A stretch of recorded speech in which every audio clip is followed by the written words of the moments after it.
Welcome, everyone. This is your friend, the DN What If, here with another exciting fanfiction. Today, we're diving into the story of What If Deku Was Just a Quiet Gamer with a Hidden Power?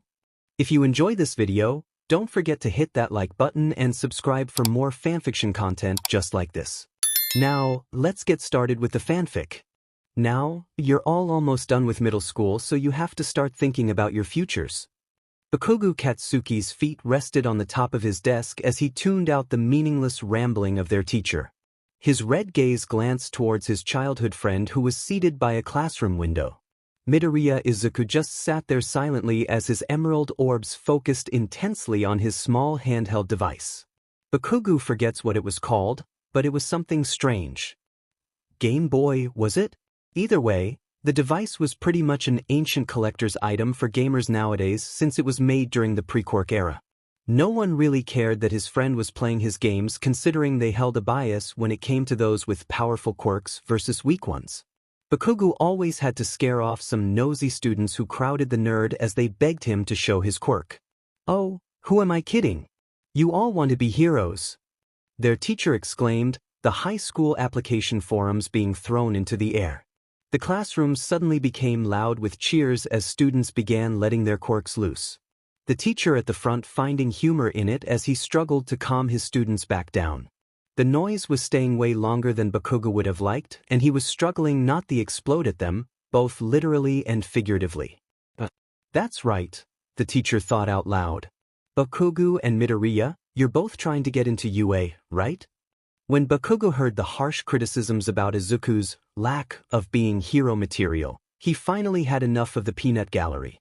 He stood up, the legs of his chair screeching against the floor as he stomped a foot and let out some small explosions in his palms. "Then right we are. Just look at you extras thinking you can stand in our ring. Aizu and I are the only ones from this cruddy school who are gonna make it big." The blonde finally sat back down, ignoring the other students' protests about his rudeness and attitude. He only just glared at them with a TSK from his tongue. Midoriya could only sigh quietly at the commotion. That is how the rest of the day continued. Anyone who even looked towards Midoriya or Bakugo would have the aggressive blonde sending them a murderous glare. It was enough to keep up a tense atmosphere and intimidated students. Once the bell finally rang, everyone was quick to pack up and leave the classroom. Bakugo could only watch them with annoyance at how they act like big fish one moment only to have their tails between their legs from a few shouted words. No way they could become heroes if they couldn't even take some of his crude language. Villains were sure to say much worse. With a sigh, Bakugo took his time packing his things into his bag before walking up towards Midoriya, who still was focused on his game. The blonde gave his friend a few gentle nudges on his shoulder. "Oi nerd," bell rang. Bakugo waited patiently. Something that no one even thought he could do. "Okay." Midoriya finally responded with a soft voice. The Viridian-haired boy grabbed his backpack, which was a light teal and designed to look like a bunny. Bakugo noticed those same old video game and anime pins and keychains that were attached to it. He waited until the shorter male finished packing his things, only unpausing his game once he was ready to go. "All right, let's go, nerd." Bakugo stuffed his hands in his pockets as he walked away. Despite Midoriya's gaze staring solely at his screen, he managed to follow Bakugo with ease. The pair eventually found themselves walking through an underpass with a calming silence. Bakugo eventually took a deep breath. "Newt, how's it going at home?" "Could be better, I guess," Midoriya replied. Bakugo could only huff at his friend's answer. "Did the BSRD do anything to you today?" "Kachin. I'm alright. It was only some harsh shoves. Mainly just verbal so far." The spiky-haired blonde pinched the bridge of his nose with a sigh. "Listen here, I'm going to be taking you to a quick trip at the convenience store to get you something to eat before you go back to the Esperum donor. Got it?" "No" isn't an answer either. All Midoriya did was nod. Suddenly, he paused and removed his gaze from his screen. Bakugo was quick to notice the lack of steps behind him. "Nerd?" he questioned as he turned around. He watched as his friend seemed to be thinking hard about something. "What's wrong?" That's when he heard an unnatural slushing sound from the manhole nearby. Bakugo slowly backed up closer to Midoriya in a protective manner. Both of their eyes were focused on the manhole as their bodies tensed. The sewer top blasted into the air as a large mass of green sludge crawled its way out of the underground. It seemed frantic until it spotted the pair a small distance from him. The two teens could practically feel the villain's glee. Perfect, just perfect. 2 invisibility cloaks just when I need one. Just stay right there. Bakugo was quick to grasp his friend's hand as he dashed as fast he could from the villain that began to charge at them. Keikachin dash. Midoriya tried to warn before the slime took hold of him. Bakugo turned around, his heels trying to dig into the pavement as he struggled to pull his friend free. Minute. Leave us the F alone, you slimy but villain. He really wished he could use his quirk, but there was a high chance of Midoriya getting hurt from his explosions and he didn't want to risk it. The nerd already had too many burns to deal with. The slime villain glared at the blonde teen. I'm on a time limit here, kid. I need to get away before he finds me. If you want your friends so badly, then I'll just take you too. I just need one of you alive anyways. Bakugo struggled with all his might as he growled and set off small explosions to try and ward away the villain's grasp. He was running out of breath though once the villain successfully blocked his airways. Midoriya and Bakugo were so caught up in their struggle that they didn't even recognize that someone else appeared at the scene.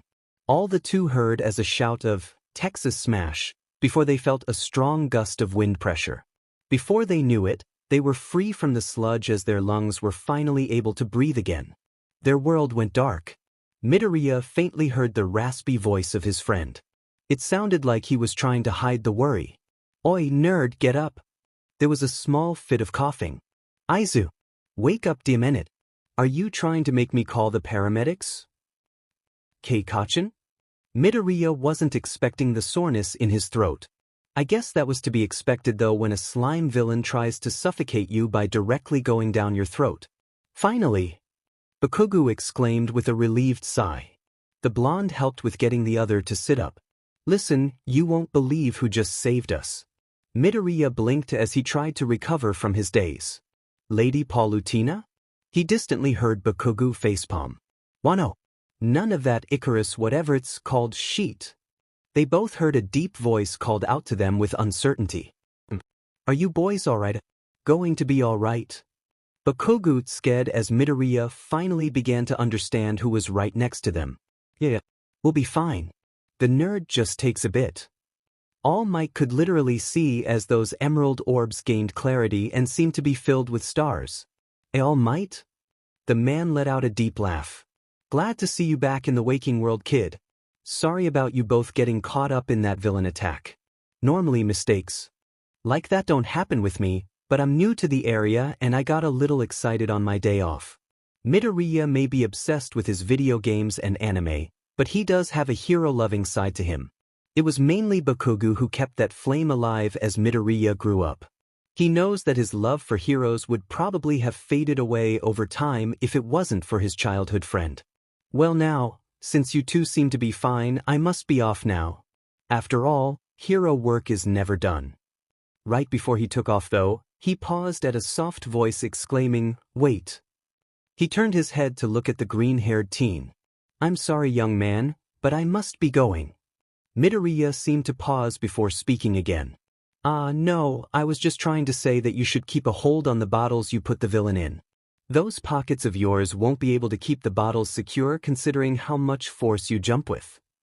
All Might paused in his movements, his expression thoughtful, before removing the bottles containing the sludge villain so they were now securely in his hands.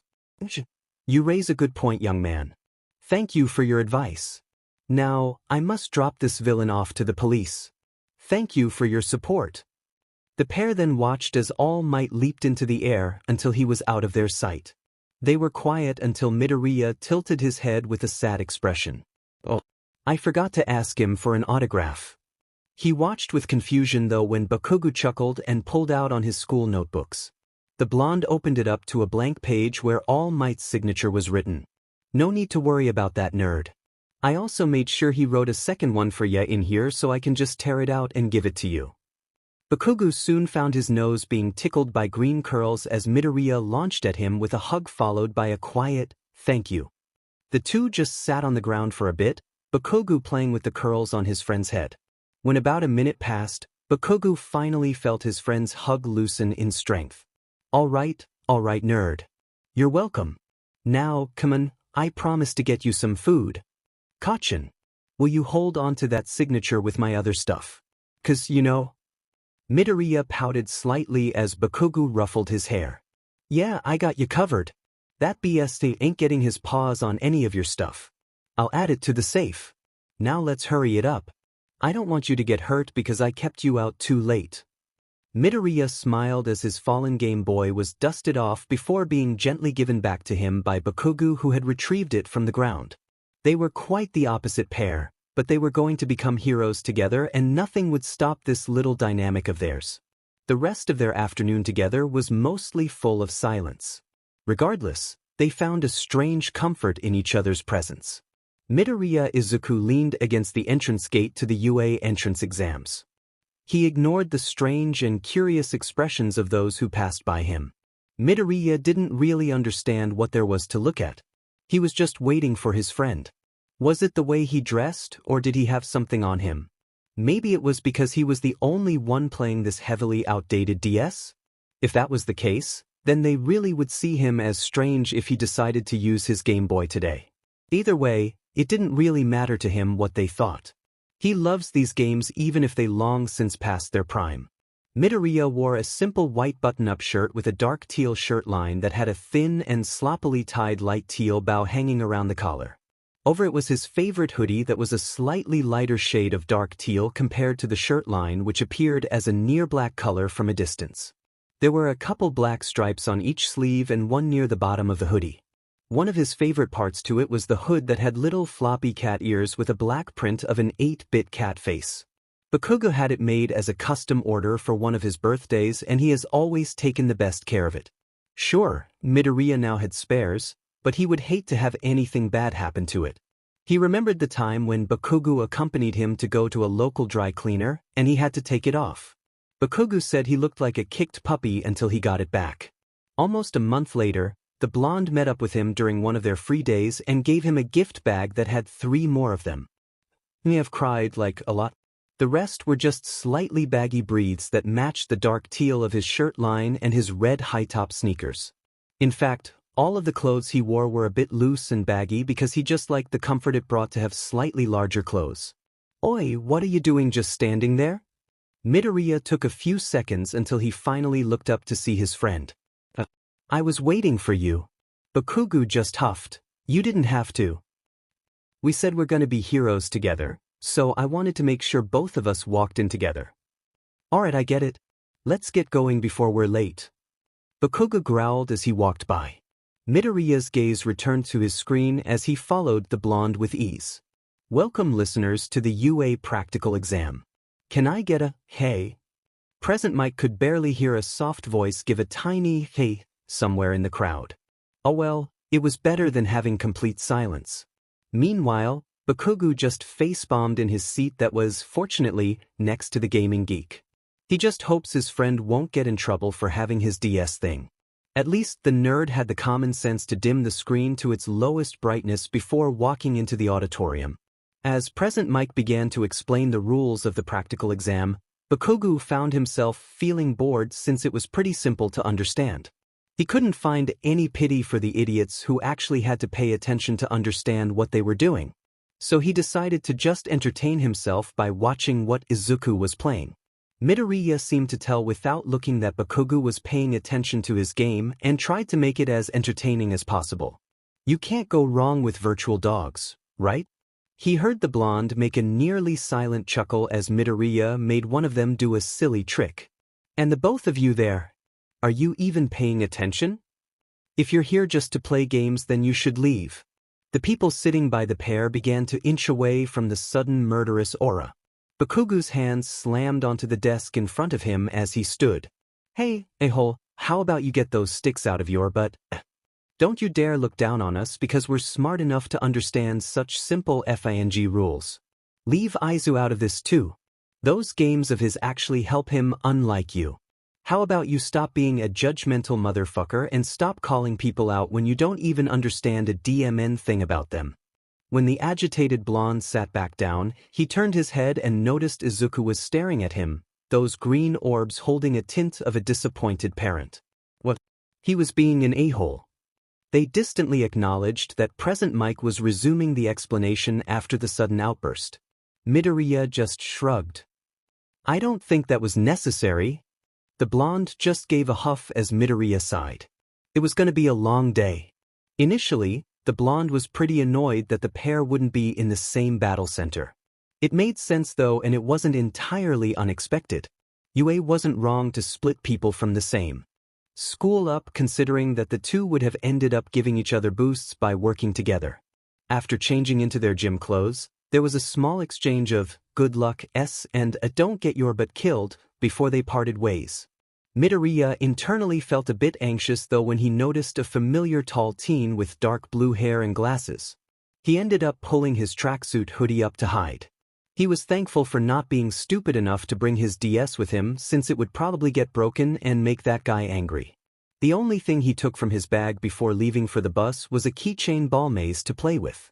It wasn't much, but it was something to keep his mind busy. He hopes that even something like this won't set the tall teen off to go lecture him. As everyone waited outside the gates of the fake city, Midoriya took the time to do some extra stretching. He did some this morning before he left, but it was better to be safe than sorry. A part of him wondered if he was truly ready to use his quirk for actual combat. For the past 10 months, they've been training their bodies for this very moment.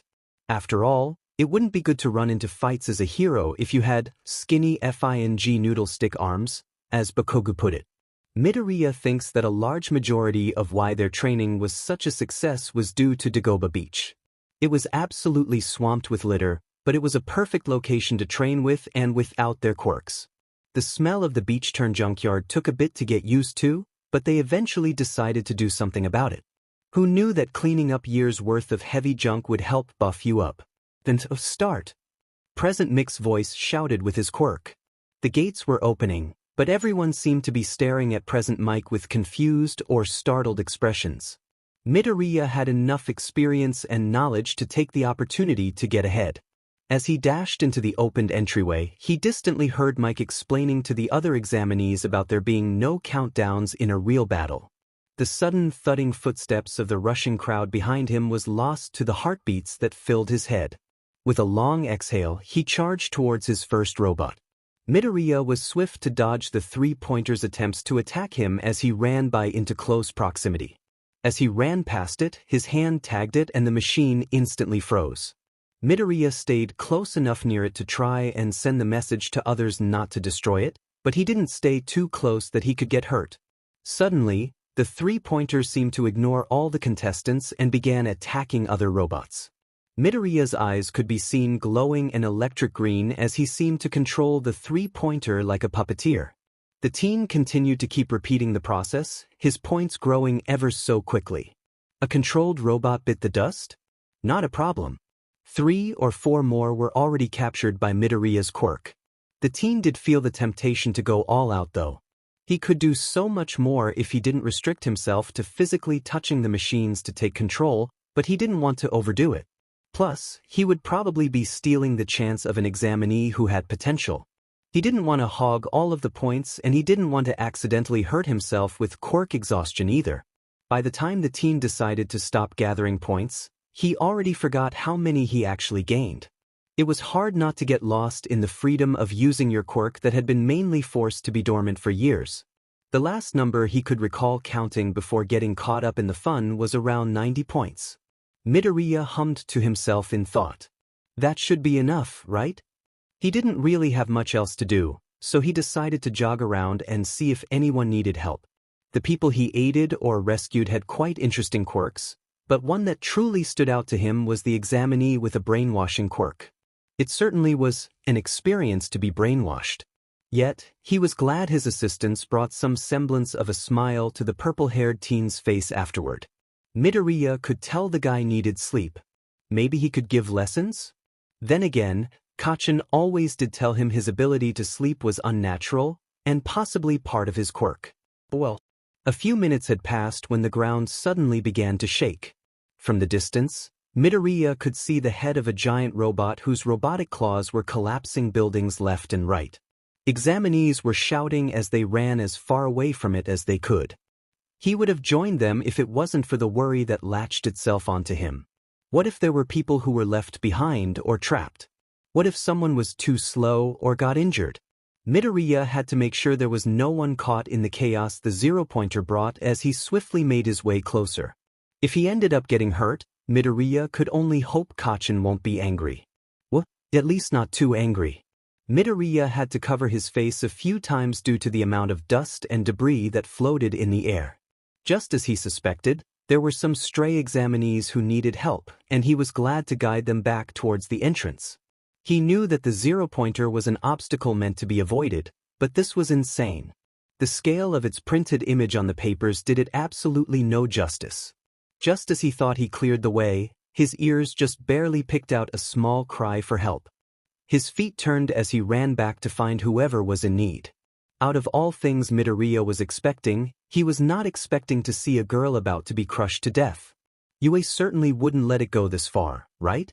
Either way, Midoriya couldn't just stand there and rely on the robot being stopped, wherever its controls were, because this was a hero school exam. He had to act even if it was pointless. As he ran over, he was able to get a clearer view of what he was working with. The girl had a leg trapped under a slab of concrete, likely from one of the buildings. Besides your leg, are you injured anywhere else? Midoriya didn't even realize the change in his voice. His voice had always been soft, but for once in many years, it wasn't that soft-spoken volume and tone he always used that made him sound like he was always tired.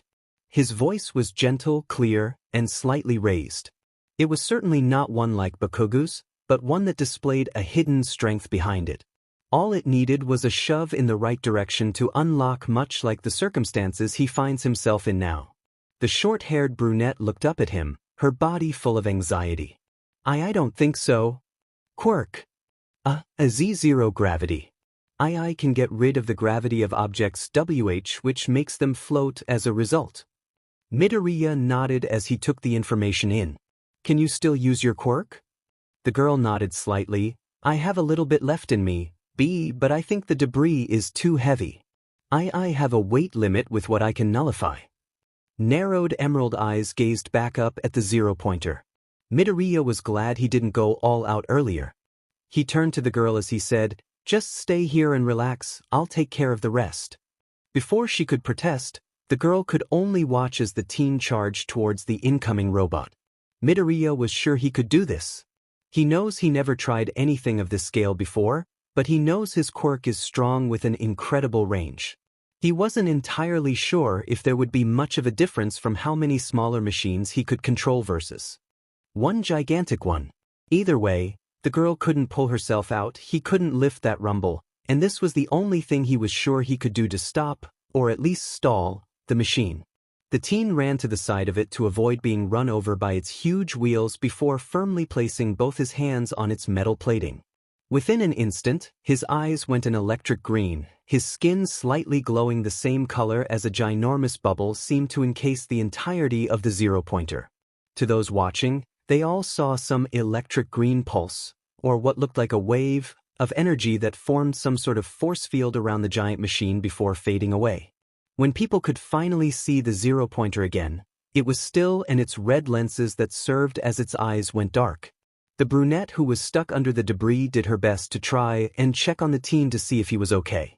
Midoriya was still in the same position except his breathing came out heavily, his chest breathing in and out deeply. The only thing keeping his face from smacking into the robot was his stretched out hands that were holding his body up from collapsing. Okay, so maybe that was a little too much, and maybe the longing to keep the girl from getting killed had caused him to use a bit too much energy than he actually needed. Oh well, he couldn't do much about it now. Once he finally gained his bearings, he shakily pushed himself back up and walked back to the girl. Why, you okay? She seemed surprised. Yeah, I am, but what about you? He waved a hand in a dismissive gesture. I'll be fine. Midoriya began to notice that the examinees began to come back and were staring at him in awe. It was slightly unnerving to have so many impressed stares, but he guessed that his move must have looked pretty cool to them. It didn't take long for everyone to start winding down though as U.S. nurse, recovery girl, began to check on everyone. Midoriya was able to call for some assistance with getting the slab of rubble off the girl he saved. One of them was the purple-haired kid from earlier and the other was a spiky redhead who he pushed out of danger sometime during the exam. When Midoriya was given some gummies and given advice to rest, which he was an absolute queen at, he finally let himself sit down. "Hey, I'm Uraraka Ochiko. Thank you like so much for saving me back there." The brunette spoke up with an outstretched hand. Midoriya shyly shook her hand in response. "I'm Midoriya Izuku. I'm just glad you're okay, Uraraka-san." That tired and meek voice returned. He noticed that she seemed to look a bit guilty. "Sorry for wasting your time." He tilted his head in confusion. "What do you mean?" "If you didn't have to go and save me, you could have gone and gained more points," she replied, one of her hands playing with the locks of her hair. Midoriya just shook his hand and gave her a small smile. "Hey, don't blame yourself for that. You didn't know it would happen. Besides, I'm pretty sure I had more than enough points to get in by the time the 0-pointer arrived." Eventually, the other two who helped rescue Uraraka afterward approached them. Midoriya finally learned that the redhead was named Kirishima and the purple-haired one was Shinso. The small group took some time to get to know each other, though the others weren't too bothered by Midoriya and Shinsu's lack of speaking until the green-haired teen suddenly sat up straight. "Hey man, everything okay?" Kirishima asked. Midoriya tried to not wince. "Oh, I forgot that I was supposed to meet a friend of mine after the exam was over." Shinso looked slightly apologetic. "Sorry. You should probably get going, right?" The green-haired teen nodded and with some exchanged goodbyes, Midoriya hurried to change clothes and meet up with Kachin at the exam entrance. "What the hell took you so long?" was the first words Midoriya heard when Kachin caught sight of him. "Sorry, I met up with some people and lost track of time." Bakugo seemed to pause at that. "Wait, what?" "Yeah, Midoriya seemed to think for a moment. "I think I just made friends." Midoriya soon found Bakugo shaking him by the shoulders. "You finally communicated and chatted with another human being? Did you at least get their numbers?" The blonde watched those emerald eyes blink slowly and a small whoops. He just face-bombed at his friend's forgetfulness. "Diminute Aizu." Apologies. Whatever, nerd. Let's just hope you see those extras again so you can befriend them properly." The two ended up walking towards their homes when Bakugo asked how Midoriya met the examinees. The gamer was glad to have his DS back in his grasp. Saved them from getting hurt. Midoriya then added as an afterthought, "I guess I also created a large EMP field to keep the 0-pointer from squashing the girl to death. That was a thing. I guess." There was an abrupt silence between them. "What the F dash?" Midoriya had parted ways with Bakugo, the short teen handing the blonde anything of value to keep safe before parting ways. After all, he didn't want his stuff to be incinerated. It felt all too soon though when he found himself facing the door to his apartment. He took a deep breath and with a trained silence he entered the small apartment. As soon as he turned and closed the door, he hit a flinch as the sound of shattering glass rang. The left side of the wall by the door was slightly wet, broken glass shards directly below it on the floor. Midoriya Hisashi stood with a glare, smoke releasing with every breath. "Now, where the F were you?" Midoriya was silent as he easily ducked to avoid a bottle being thrown his way. "Answer me. Don't even try to lie either." "I was with Kachin." He could tell his father knew he was withholding the details. And Midoriya was hesitant to tell the truth. Normally, he would have no trouble telling his father and he would take his punishment with no objections. However, this wasn't something small like it usually is. Midoriya went against one of the man's top rules and that was to stop trying to be a hero. He would always be punished for acting heroic or showing any interest in heroism if Hisashi found out. Yet, this was a huge step towards heroism and he most likely ensured his spot in UA. This wasn't some small transgression against Hisashi. What Midoriya did today might as well be taboo. He really wished he could play one of his games right now.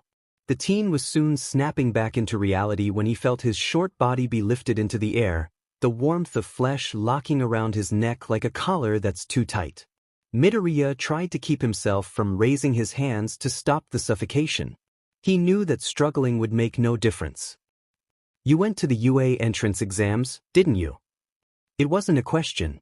Hisashi raised the arm that was holding up his child with cold silence. In a split second, he reeled it back and tossed Midoriya across the room. The grunt of pain that reached his ears just fueled his anger even more. Midoriya coughed as a hand rubbed at his throat, his body curling up after being tossed and slamming into a wall. His body ached and he hoped it was just bruising. He didn't want a repeat of when his ribs cracked. Midoriya was unable to recover fast enough once he heard his father's footsteps stomping towards him. When he tried to get up, he was immediately kicked back down. The kicks didn't stop as Midoriya tried to at least protect his face. He would have tried to protect his head, but after a bad incident where he got nervous that he lost his sight, he began dealing with any head injuries so he wouldn't have that happen again. Worthless brat. The man crouched down and yanked a fistful of the teen's hair, the kid's head being yanked upwards. I told you not to take those stupid FING hero exams. What do you think you can even do? Hisashi's grip stayed strong and Midoriya was quick enough to cover his face again just before Hisashi started slamming his head into the floor. You FING disgrace. You just had to be born from that where of a mother and she couldn't even give me a boy for all the trouble that I didn't ask for. Then, you just had to be disillusioned that you could actually be a hero and then you refused to use that quirk of yours. It doesn't even matter if you have a good quirk now. Do you even realize what it felt like to be stared at when your quirk ended up being late? I had to live thinking I had a quirkless piece of sheet.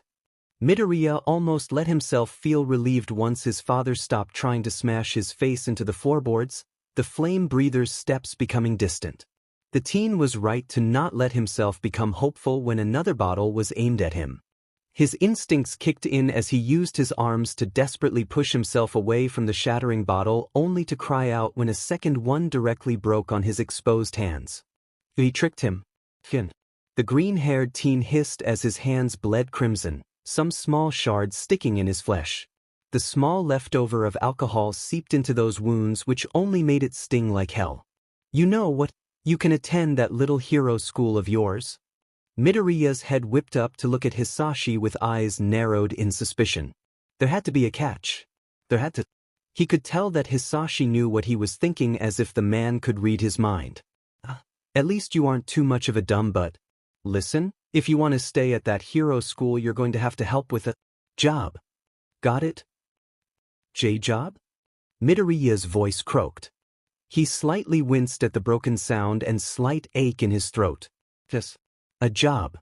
I'll only tell you the details unless you agree, and do note that I will not tolerate you backing out either. It would be a shame if something unfortunately happened to the Bakugas. Midoriya's eyes widened and his heart sped up. It has been such a long time since anyone had managed to invoke such a strong wave of fear. He didn't care how pathetic he looked as he crawled and dragged his body to Hisashi's feet. Don't you dare, please don't. Hisashi's expression seemed to twist into that of a kind and loving father as he bent down and gently held his child's face with a hand. Midoriya suppressed a venomous glare at the unnatural sight. Now, son, nothing bad will ever have to happen if you just listen to me, all right? You swear you'll behave so you can be a hero and keep your friend and his family alive. Midoriya wanted to hesitate. He wanted to say, no. But he never could live with that decision. He was going to keep his and Kachin's dream alive. He couldn't let the blonde and his family suffer because of him. It was without question that Hisashi would make sure their last moments were full of suffering. Especially Kachin's. He swallowed and nodded in silent defeat. Hisashi let go of him, Midoriya's exhausted body collapsing against the wood flooring. Good. He heard his father's voice say with mirth. Now, all you'll be doing is simple, Izuku. You're just going to help me with my growing debt by putting your useless body to use. Think of it as a performance career, or maybe even like a rising star for those circuses. Hisashi then nudged his head towards the direction of Midoriya's room. Keep yourself in your room. I'll come to get you something to eat when it's dark. The older man made his way to the door as he grabbed his keys. While you stay in here, I'll be out to get you a work uniform for tonight. His eyes narrowed into a threatening glare at Midoriya. You know the drill by now.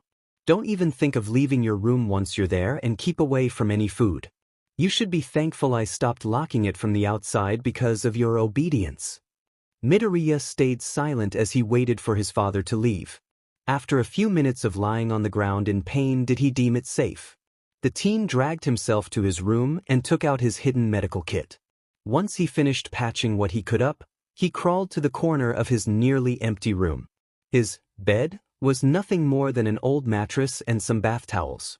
Midoriya Izuku laid there like a corpse, his heart and mind becoming numb for the rest of the day until the inevitable return of his father. Midoriya strolled down the halls of UA all while playing around with his tie. No matter what he did to try and make it look better, it just seemed to stay the same or become worse.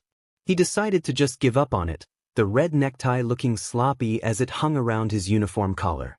Once he stopped fiddling around with the tie, his fingers twitched as he quickly pulled out a Rubik's Cube to keep him busy. He brought an old PS Vita that sat securely in his backpack, but he didn't know if he'd be allowed to play his digital games as Aldera had let him. The teen had also packed his favorite hoodie in his bag to use as his version of a security blanket. He was a bit unsure if tying it around his waist was okay, so he just left it in his bag to avoid breaking UA's dress code. He worked hard to get here, he didn't want to screw it up somehow. As he searched for Class 1A, he felt a bit lonely. Kacchan had arrived earlier and Midoriya wasn't exactly ready at the time. He had texted the blonde to go on without him and that he'd meet him in class. His friend was reluctant, but left a "you better show up" nerd. Midoriya kind of wished he was with Kacchan since his friend would know where their class was. Mirio, wait up. Emirio, slow down dash. Midoriya felt himself falling onto the floor.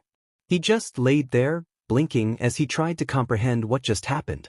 The green-haired teen was too tired for this. Sorry about that. I was just excited and wanted to see if there were any of our new first-year students wandering around. A cheerful voice exclaimed. When Midoriya decided to stop trying to take a nap on the floors of UA, he sat up. His emerald orbs looked upwards and he was met with 3 faces he had never seen. One had dark purple hair with an elvish-like appearance, another had long light blue hair, and the last had a face that reminded him of a cartoon character. As the sunny blonde offered his hand, Midoriya was quick to accept it as he was easily pulled up from the floor. Thanks. Hey, it's no problem. Besides, it was my fault that you got knocked over. Wait, I haven't even introduced myself. Midoriya could only blink slowly at the teen's energy. The name's Togata Mirio. I'm a 3rd year in the heroics course. He then gestured behind him with his thumb. These are my friends and fellow classmates. The green-haired teen opened his mouth but was interrupted by the girl who seemed to not really know what personal space was. Oh, are you one of our new first years? What's your quirk? What can it do? Is it like anyone else we know? Is it an emitter? You don't seem to have any strange physical traits, so I assume it's not a mutant type. Oh, but if you aren't in the hero course, then don't worry about it. To no dash, the dark-haired one seemed to be gently pushing her away from Midoriya with an apologetic and embarrassed expression. Sorry about her, she asks a lot. He seemed like he was going to say more, but stayed silent. The poor guy seemed to lock up when he realized he spoke to a stranger. Midoriya felt a little bad about his senior's anxiety. This shy guy of ours is Amajiki Tamaki. I'm Heido Nijire. It's a pleasure to meet you. Midoriya could only nod in acknowledgement. Oh, let me guess. You're lost, aren't you? Heido questioned. She seemed to beam when Midoriya nodded. She seemed to do a little twirl out of excitement. Don't worry, we'd be happy to show you to your class. But I'm supposed to be in class 1th?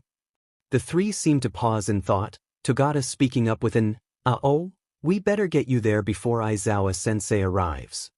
That certainly made Midoriya a bit nervous as the trio led him to his class. The three soon had to leave for their own homeroom after bringing him to an incredibly large door that was labeled as Class 1A. He was at least able to thank them before they had to hurry off. A part of him wondered if he'd ever see them again since they seemed to be a nice group. With a deep sigh, his hands slid the door open to an interesting sight. Bakuga's feet were up on his desk and that blue-haired glasses teen was moving like a robot as his voice spoke in a stern tone. He seemed to be scolding the blonde about the display of disrespect. Midoriya just walked to his seat as he made sure to make presence pretty much non-existent. Only Kachan's red gaze flickered to him for a split second before turning back to the strict kid in front of him. "Hey, it's you. The one who did that super manly force field thing to the zero-pointer." A familiar spiky redhead shouted with a wave. Midoriya could literally feel everyone's eyes snap towards him without even needing to look. His hand rose to return the teen's greeting with a timid wave of the hand. He pushed away that tiny part of his brain that felt uncomfortable with Kirishima's phrasing. The tall glasses teen then seemed to march up to Midoriya, the only warning being his friend's protective growl. Bakugo looked like he was ready to kill on Midoriya's command. "You're the one who ran back to save those people and that girl," he stated before bowing in front of the green-haired teen. "You are truly an exceptional student to have realized that there was something more to the exam. It is a pleasure to have you as a fellow classmate. Excuse me for my abruptness, I am Ida Tenya." This classmate was certainly something. When Ida seemed to be patiently waiting, Midoriya realized that he was probably supposed to say something. "Midoriya. Midoriya Izuku." Just then, another preppy voice had entered the class. At the door stood Uraraka, who seemed to quickly scan the classroom with her eyes until they stopped at Midoriya. "Hello. You're Midori." "Midoriya. Yeah. You're the one who saved me. Oh boy, I'm so glad to have someone in my class that I know." Kirishima then seemed to stand up a little. "Hey there. It's me, Kirishima." The girl seemed to lighten up even more at seeing another familiar person.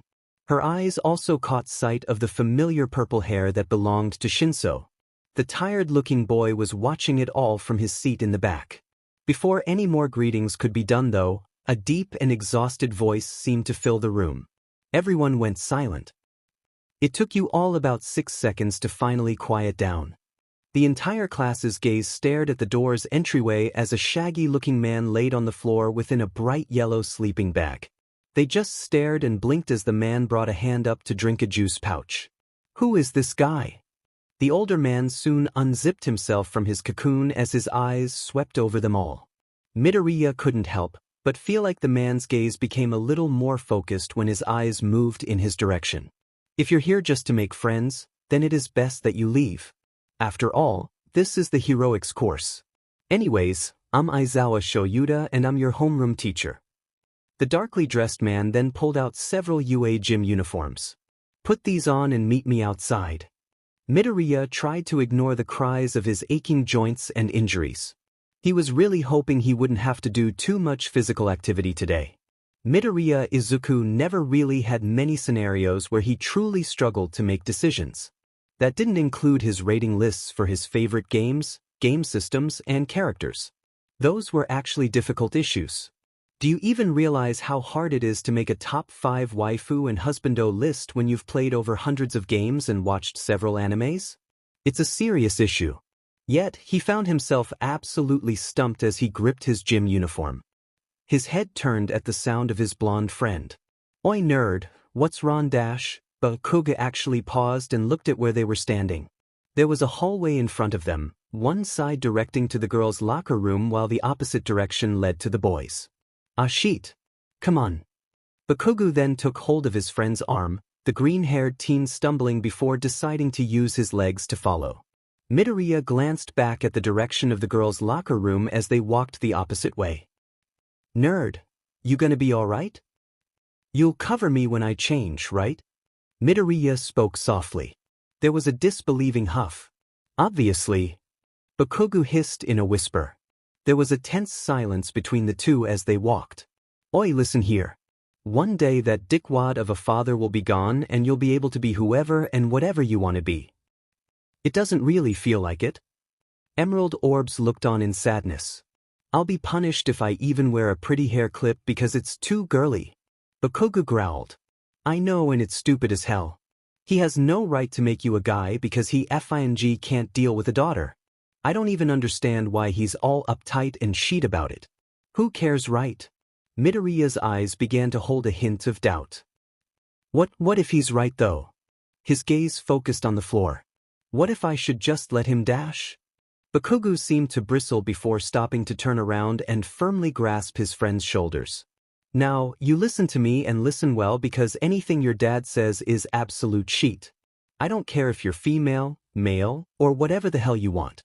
For F's sake, you could go up to me and say you identify as a toaster and I wouldn't give a rat's butt. Sure, there will always be mental and physical limitations, but that's just how human bodies and bullshit genes FING work. We ain't perfect no matter how hard we try, but at least humanity has the ability to be strong in many different ways. That's just how life is. Don't you dare forget that, because I know your greatest weapon is that dorky brain of yours.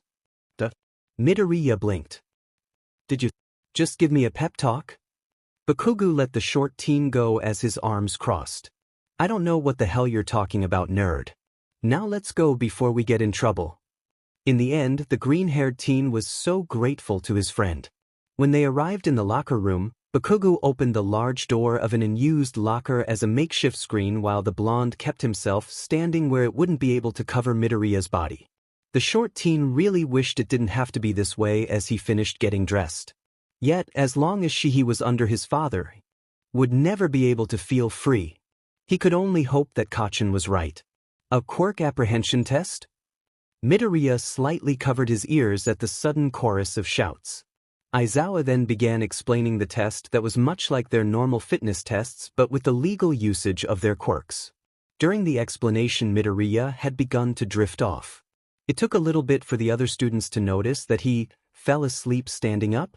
Some of the more nervous students kept glancing back at the teen with worry, especially once Aizawa paused and just seemed to stare intensely at Midoriya's sleeping figure. They watched as the man removed the baseball for the ball throw from his pocket and lightly tossed it at Midoriya.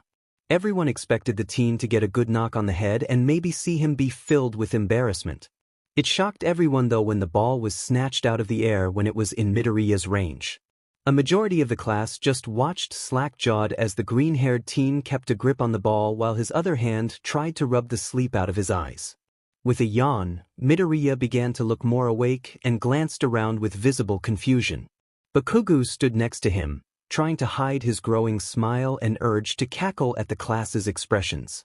Midoriya, now that you're up, get in the white circle and throw the ball as far as you can using your quirk. Anything goes as long as you stay within the circle. Aizawa finally instructed.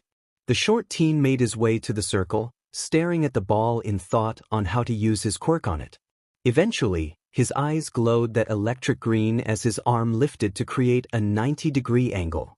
He then gave one of the laziest and careless throws, if you call tilting his wrist down and letting it go as a throw, anyone has ever seen. Everyone was stunned silent though when the ball just vanished before it could hit the ground by the boy's feet. When Aizawa checked his tablet, all it gave was an infinity symbol. He raised a brow as he tried to understand what happened. Dude, what was that? A teen with yellow hair and a black streak exclaimed in disbelief. Midoriya just turned towards the teen with visible confusion. What do you mean? I just brought it to the nearest space satellite. Space satellite? At the 50-meter dash, Bakugo and Midoriya walked to their starting points. While Bakugo seemed to be in a position to use his explosions to propel himself, everyone watched as Midoriya just lazily stood there with no intention of a starting position. As the machine announced, "Start," Midoriya glowed before vanishing. They just watched as another flash of green appeared and Midoriya was back into existence. He took one little hop forward and made it past the finish line. 1.47 seconds. Bakugo soon arrived shortly after, followed by a 4.13 seconds. During the grip strength test, many marveled at the tall teen with multiple appendages. Then they all had to turn to Midoriya when an alarming beeping sound emitted from his machine. He wasn't even really gripping it, yet the numbers seemed to be filling every number place with nothing but 9s as the machine was not programmed to go any higher. Midoriya just said he used his quirk to force the number values to go to their max. Aizawa knew quirks were allowed, but it was still supposed to be on physical grip strength. He sighed when he wrote the score as a side note, all while making Midoriya reset the machine to get a score without his quirk. When it was Midoriya's turn for the standing long jump, he ran swiftly, and as soon as he leaped into the air, he vanished in a flash only to reappear in the air in front of one of the scoring machines. His momentum from running was still active and he went incredibly far. Midoriya was unsure if he could run and teleport himself to the finish line by traveling to the scoring device that stood on tripod legs. Aizawa let him do that for the distance run but then required him to do it again without Midoriya doing his teleporting trick. Despite it all, the short teen still got some impressive scores. The rest of the tests continued rather normally. Besides the pink girl, Midoriya was right behind her in flexibility. During the side steps, he still got a pretty impressive score since he managed to use his quirk to give him a speed boost. Though, he didn't go too fast since he didn't want to accidentally launch himself to the side. The sit-ups were the worst part in his opinion. He definitely wasn't as scrawny thanks to him and Kachin training, but he wasn't the best at it. His score was a little above average. As Aizawa watched his students work to do their best, especially with his threat of expulsion, he noticed how Midoriya seemed to move his body as if he was feeling pain. The hero will admit that lesser-trained eyes wouldn't really notice it, but the kid seemed to be getting worse with each test. His eyes narrowed in thought as he remembered the kid's files that Nizu copied for him. There was something wrong in his files. Normally, people wouldn't bat an eye at it considering how normal it seems, but I've been working this job for a very long time. My instincts are rarely wrong when it comes down to this field. Aizawa, I recommend that you keep an eye on the boy. I am trusting my quirk and instincts on this. Aizawa sighed as he rubbed his temples with his free hand. He was too old and tired for this. When all was said and done, Midoriya managed to score first while Bakugo scored fourth. The green-haired teen noticed how his friend's eyes seemed to narrow in deep thought at the names Yaoyorozu and Todoroki. There were definitely going to be future rivalries sometime soon. As Aizawa dismissed the class, he called out for Midoriya to wait. Bakugo seemed to refuse in leaving his friend alone but eventually gave in at Midoriya's stare. The short teen expected to be told something bad, but he was surprised when his teacher gave him a slip. Midoriya, go visit Recovery Girl. I hope you can take better care of yourself in the future. Green Eyes watched as his teacher walked away. As he ran to meet up with Kachin, it took some time and many hushed questions to calm the blonde down when he learned that Midoriya was hurt the whole time. You dumb butt. If you're hurt then that's what doctors and nurses are for. Good old Kachin. Class 1A waited in silence for their next teacher. Many, if not all, would admit that the first half of the school day was quite boring and average. It really made UA feel like your average school. However, it was the second half that truly made UA shine. The rest of the afternoon would be full of Foundation Hero Studies class until the end of the day. Some classmates seemed to be containing their energy and excitement to do some hero training. Though it was pretty interesting, Midoriya was just glad he had permission to have his hoodie and game system. The only condition for his video games was that he must be able to keep up in class and pay attention. If he failed to do that even once, then he would be required to not use his portable gaming devices during class. The only exception would be lunchtime and he would still have to make sure he ate instead of gaming for the entire lunch period. Midoriya thought it was a pretty good deal. He always had no issues multitasking. His favorite hoodie stayed tied around his waist as the nearly silent clicking of the system's buttons filled the classroom. A few gave him curious glances, while a few wanted to just watch him play. Midoriya wondered if they were disappointed that their seats were too far from him. The only warning anyone got of someone approaching their classroom was the sound of heavy and loud footsteps. The door then slammed open as the number 1 hero threw himself into the room. Coming through the door like a normal person. Many students jumped in surprise and began chatting with excitement at the fact that the symbol of peace was going to be their teacher. Even though Midoriya and Bakugo already met the man in person, they both still looked up in awe. All right, you bunch of newbies, who is ready for some battle trials? He exclaimed with a bright smile. Practically everyone's eyes lit up at finally getting some action. Bakugo letting out a hell yes. The large hero pulled out a remote, a single press causing the wall near the teacher's podium to open up. Everyone watched as the hidden racks held silver briefcases with painted numbers on them. Listen up. If you're all going to be acting like heroes, then you gotta look the part. Your costume application forms have already been reviewed and accepted. Please grab the case with your student number and meet me outside at ground beta. Midoriya was hidden away from view and he tried his best to look at his appearance once he finished getting dressed. He tapped Bakugo's arm and the blonde glanced back with a nod before moving away. Midoriya made sure to face his body away from everyone else as he focused playing his game in order to give the others some privacy. You ready? The green-haired teen took a moment to save his game before shutting the device off. Yeah. Before the blonde could turn to leave, Midoriya reached a hand out to tap him. Hey, do you think my costume is nice? I'm not the best at this kind of stuff. Bakugo actually never really got to see the nerd's costume design. He remembered his shorter friend saying he wanted it to be a surprise. When he actually took a real look at what his friend wore, he felt like he was looking at a strange DLC costume of that chick who explored tombs and constantly was in dangerous situations. He was kind of glad that he remembered when that nerd introduced him to that game, or else he wouldn't understand the reference. Midoriya wore a short-sleeved, white button-up with that sloppy light teal bow around the collar. It had a pair of BRST pockets and another pair of pockets near the waist of the shirt. The pockets had tiny zippers on them as well. The shirt was a little long and reached the beginning of the boy's thighs. If it got any longer, it could be seen as a very short dress shirt, literally. Over the shirt was a copy of Midoriya's favorite hoodie, except he could tell that it was a more resistant and tougher recreation. There were even black-colored shoulder pads and elbow pads attached. Of course, his friend left it unzipped. The boy's briefs were that same dark teal as the ones he normally wore, but this time they were cargo briefs that were loose enough to allow his friend flexibility. It was lined with tons of pockets with tiny zippers much like the pockets on his formal-looking shirt. The main difference that Bakugo saw was that the hoodie was much longer. In fact, if his friend had zipped it, it looked like a hoodie dress. It went down slightly past mid-thigh. Around his friend's body were many black-colored belts and storage compartments. There was one on each arm that was secured by a strap. The same was seen on the boy's left thigh, while the right seemed to have some sort of holster for a weapon.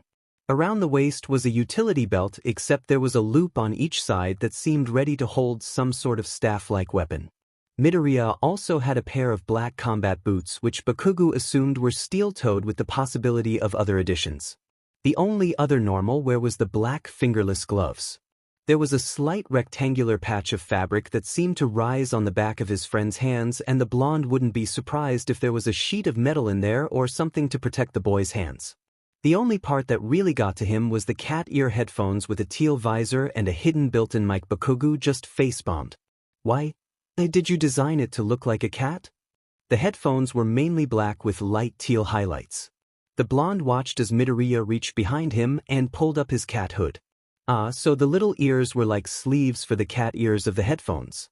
That was definitely smart to consider since it would otherwise make wearing a hood rather difficult. Besides the hoodie and ridiculous head accessory, it definitely was close to one of the outfits that Tomb Adventuring character wore. I'm glad to see you got the reference. He heard the short teen say with his soft voice. I thought that she'd be a good example or at least a good base for a combat outfit, at least that's what I thought. I think you look fine, nerd. You'd be pretty plain without your geeky additions. Bakugo glanced away with slight embarrassment at giving an actual compliment that was swear-free. Anyways, besides the headset, you look like you ordered more support gear. So, what ya got? Midoriya reached into his case only to pull out, were those long pole-like Wii remotes? They looked a lot like the actual remotes except they were thinner and more rounded to help in giving a better grip. At the end of them were actual Wii remote straps. You've gotta be f***ing kidding me.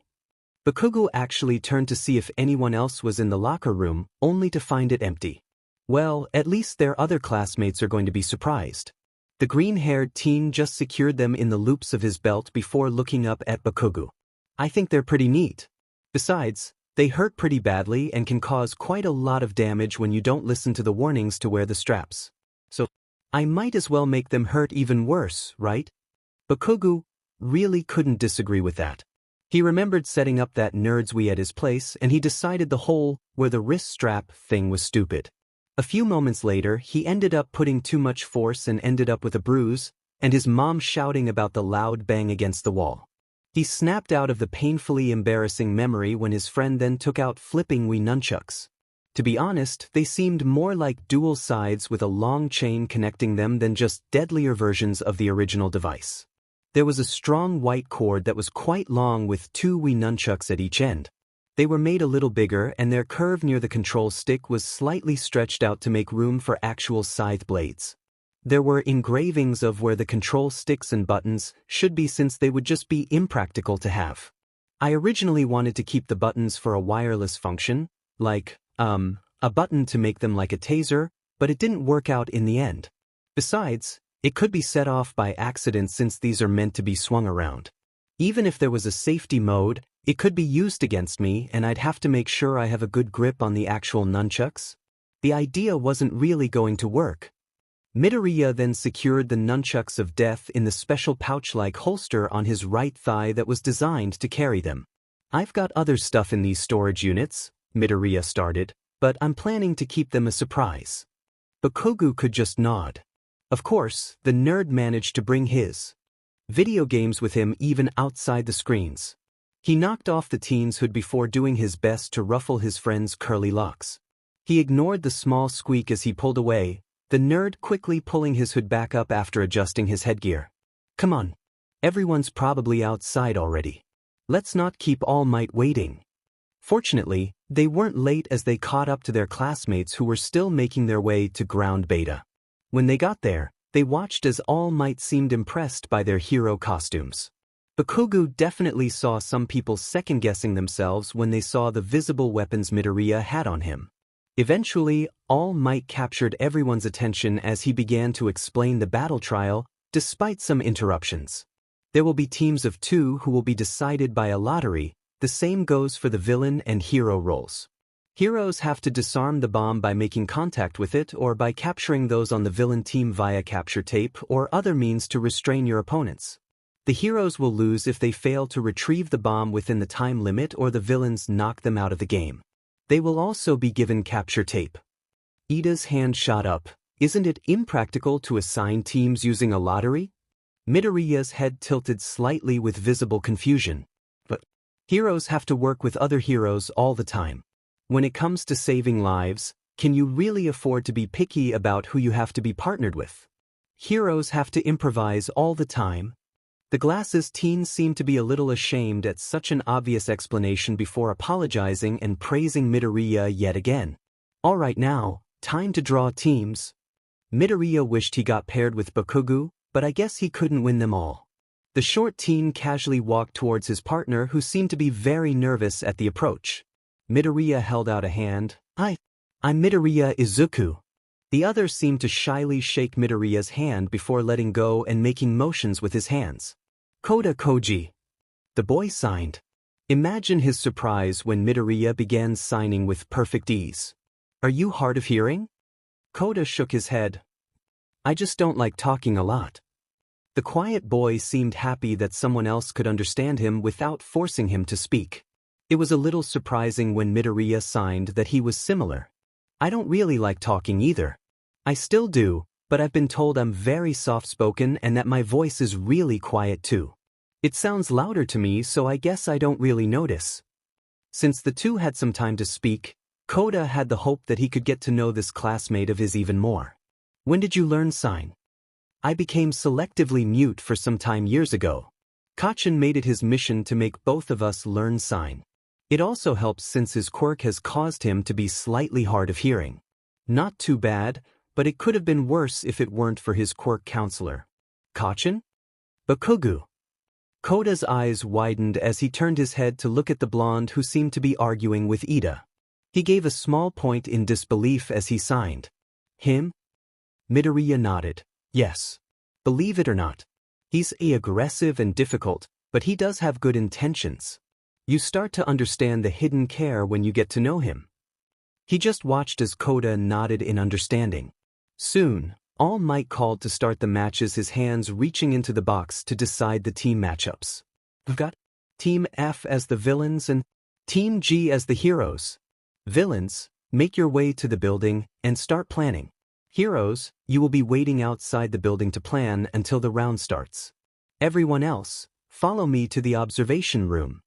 Midoriya and Koda took a glance at Team G, which consisted of a boy with yellow hair with a black streak and a girl with earphone jacks hanging from her earlobes. As the pair made their way to where the fake bomb was waiting, Midoriya turned to his partner. Quirk? He signed. An e-voice. It lets me talk to animals, but I'm not seeing any. I don't think I'll be much help.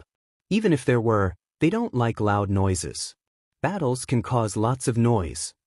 Midoriya's eyes looked at the saddened teen with kindness. Hey, that's fine. You're here to learn. You'll be able to learn how to do lots of things by the time we graduate. Don't give up hope even now. Koda looked at the short teen in surprise before breaking out into a happy smile. Midoriya was glad his words brightened the shy boy's mood. He watched as Koda asked the same thing. I call it VR. Since this building has electricity running through it and cameras, I'll be able to take control of it all. So I can keep you informed where the hero team is. I also have more offensive abilities, so I hope you don't mind me going on the front lines. Is it okay with you to stay here and guard? Emerald Eyes watched as Koda gave a thumbs up. Midoriya sent him a smile before both heard All Might's voice. Time's up. Time to start. Midoriya spoke quickly. Quick, bring the bomb as far away as you can. They can't fly and seem to be unable to scale the building. I'll go ahead and find them. With that, the two split up. Jiro paused, her jacks pausing in the air when she heard sudden movement. There was a pair of two different footsteps that were heading in the opposite direction from each other. The girl could very faintly hear a heartbeat making its way closer. Hear anything? Kaminari asked. They're above us and one is making their way down here. The other is going higher up. One of them is coming towards us? Well, what are we waiting for? I can just give him a good shock and boom. The blonde exclaimed with confidence. We shouldn't take it so light. I think it'll be fine. One looked nervous and the other had some weird extended version of Wii remotes. What could go wrong? Everything went wrong and Jiro wanted to zap Kaminari for his stupidity. The moron had gone and ran ahead while Jiro tried to keep up and stop him. Frustration was on her face as she tried to catch up to him, all while focusing on the sounds of their opponents. Then Kaminari got hit with a strange round object that opened and released a strongly woven net. The origin of the net was a two-toned ball with a white bottom and a teal top separated by a black stripe. In the light, the black crisscross design looked like a matte black. Once it confirmed that Kaminari was unable to escape, it let out an iconic ding. They both swore they heard a soft voice say, I caught a Pikachu. All the noise was taking Jiro time to try and sort through them. By the time she heard Midoriya, it was too late. As Kaminari finished his surprised shout, Midoriya had just appeared in a small flash of green in a nearby corner where one of the surveillance cameras were installed. The boy had run over and wrapped the blonde in the white capture tape. Before Kaminari realized he was captured and out of the game, he had let out a desperate burst of electricity. Jiro heard Midoriya let out a slight grunt of pain as she shielded her eyes from the brightness. By the time she could see again, Kaminari had a dopey expression and let out a wee and yay, followed by a voice crack. She let out a snort before she realized that Midoriya had moved. The last thing she heard as the air shifting and the sound of a heart pulsing behind her. Midoriya had swiftly knocked her out with a careful swing of one of his Wii remote batons. And demon did those Wii remotes hurt like hell. The villain team wins. Once Midoriya and Koda helped their classmates, they made their way back to the observation room. Midoriya noticed how people either stared at him in shock or eyed his visible weaponry with caution. He saw Bakugo cackle, many heads whipping over to the blonde as if the boy was crazy. Midoriya was just standing there confused. Even All Might was looking at him as if the man was struggling to think of something to say. What's wrong? The green-haired teen questioned as his head tilted slightly. All I did was play Pokemon Go and hit a friend during an intense match of Wii Sports. Aizawa-sensei came to class that day, his wording making class 1A tensing for some sudden and strict test like he had put them through on their first day. Instead, it turned out to be choosing a class president and vice president. That's when the room began to break out into chaos. Midoriya tried his best to focus on his 3DS rather than the incredibly loud racket everyone was making. What was so great about being class president anyway? Eventually, Ida had risen up and recommended that they do a democratic vote. In the end, Midoriya ended up with the most votes followed by Ida. Hey, dude! Midoriya paused his game before looking up to see Kirishima giving him a smile and a thumb pointing to the board. You got chosen as our class president. The green-haired teen just blinks slowly. What? Ida's voice boomed within the classroom. It is an honor to work with you, Midoriya. I will do my best as vice president. Are you all done yet? Aizawa's groggy voice questioned. Midoriya sat at his shared lunch table with Kacchan, Uraraka, and Ida. Kirishima said he'll sit with them next time since he seemed to be clicking with their other classmates and Shinso. He often persisted in eating by himself.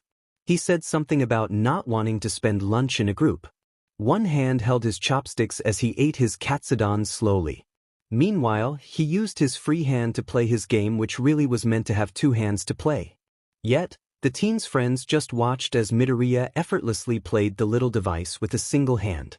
Either way, they could tell the boy was feeling down. Midoriya-kun, I'm sure you'll be an excellent class president. It's not that bad, is it? Uraraka said. All she got was a shrug. Ida adjusted his glasses. Well, it is quite the responsibility. So it may be a bit daunting. However, if you had that many votes, then our class does see something in you worthy of being the class president. Bakugo took a bite of his deadly spicy curry before turning to them.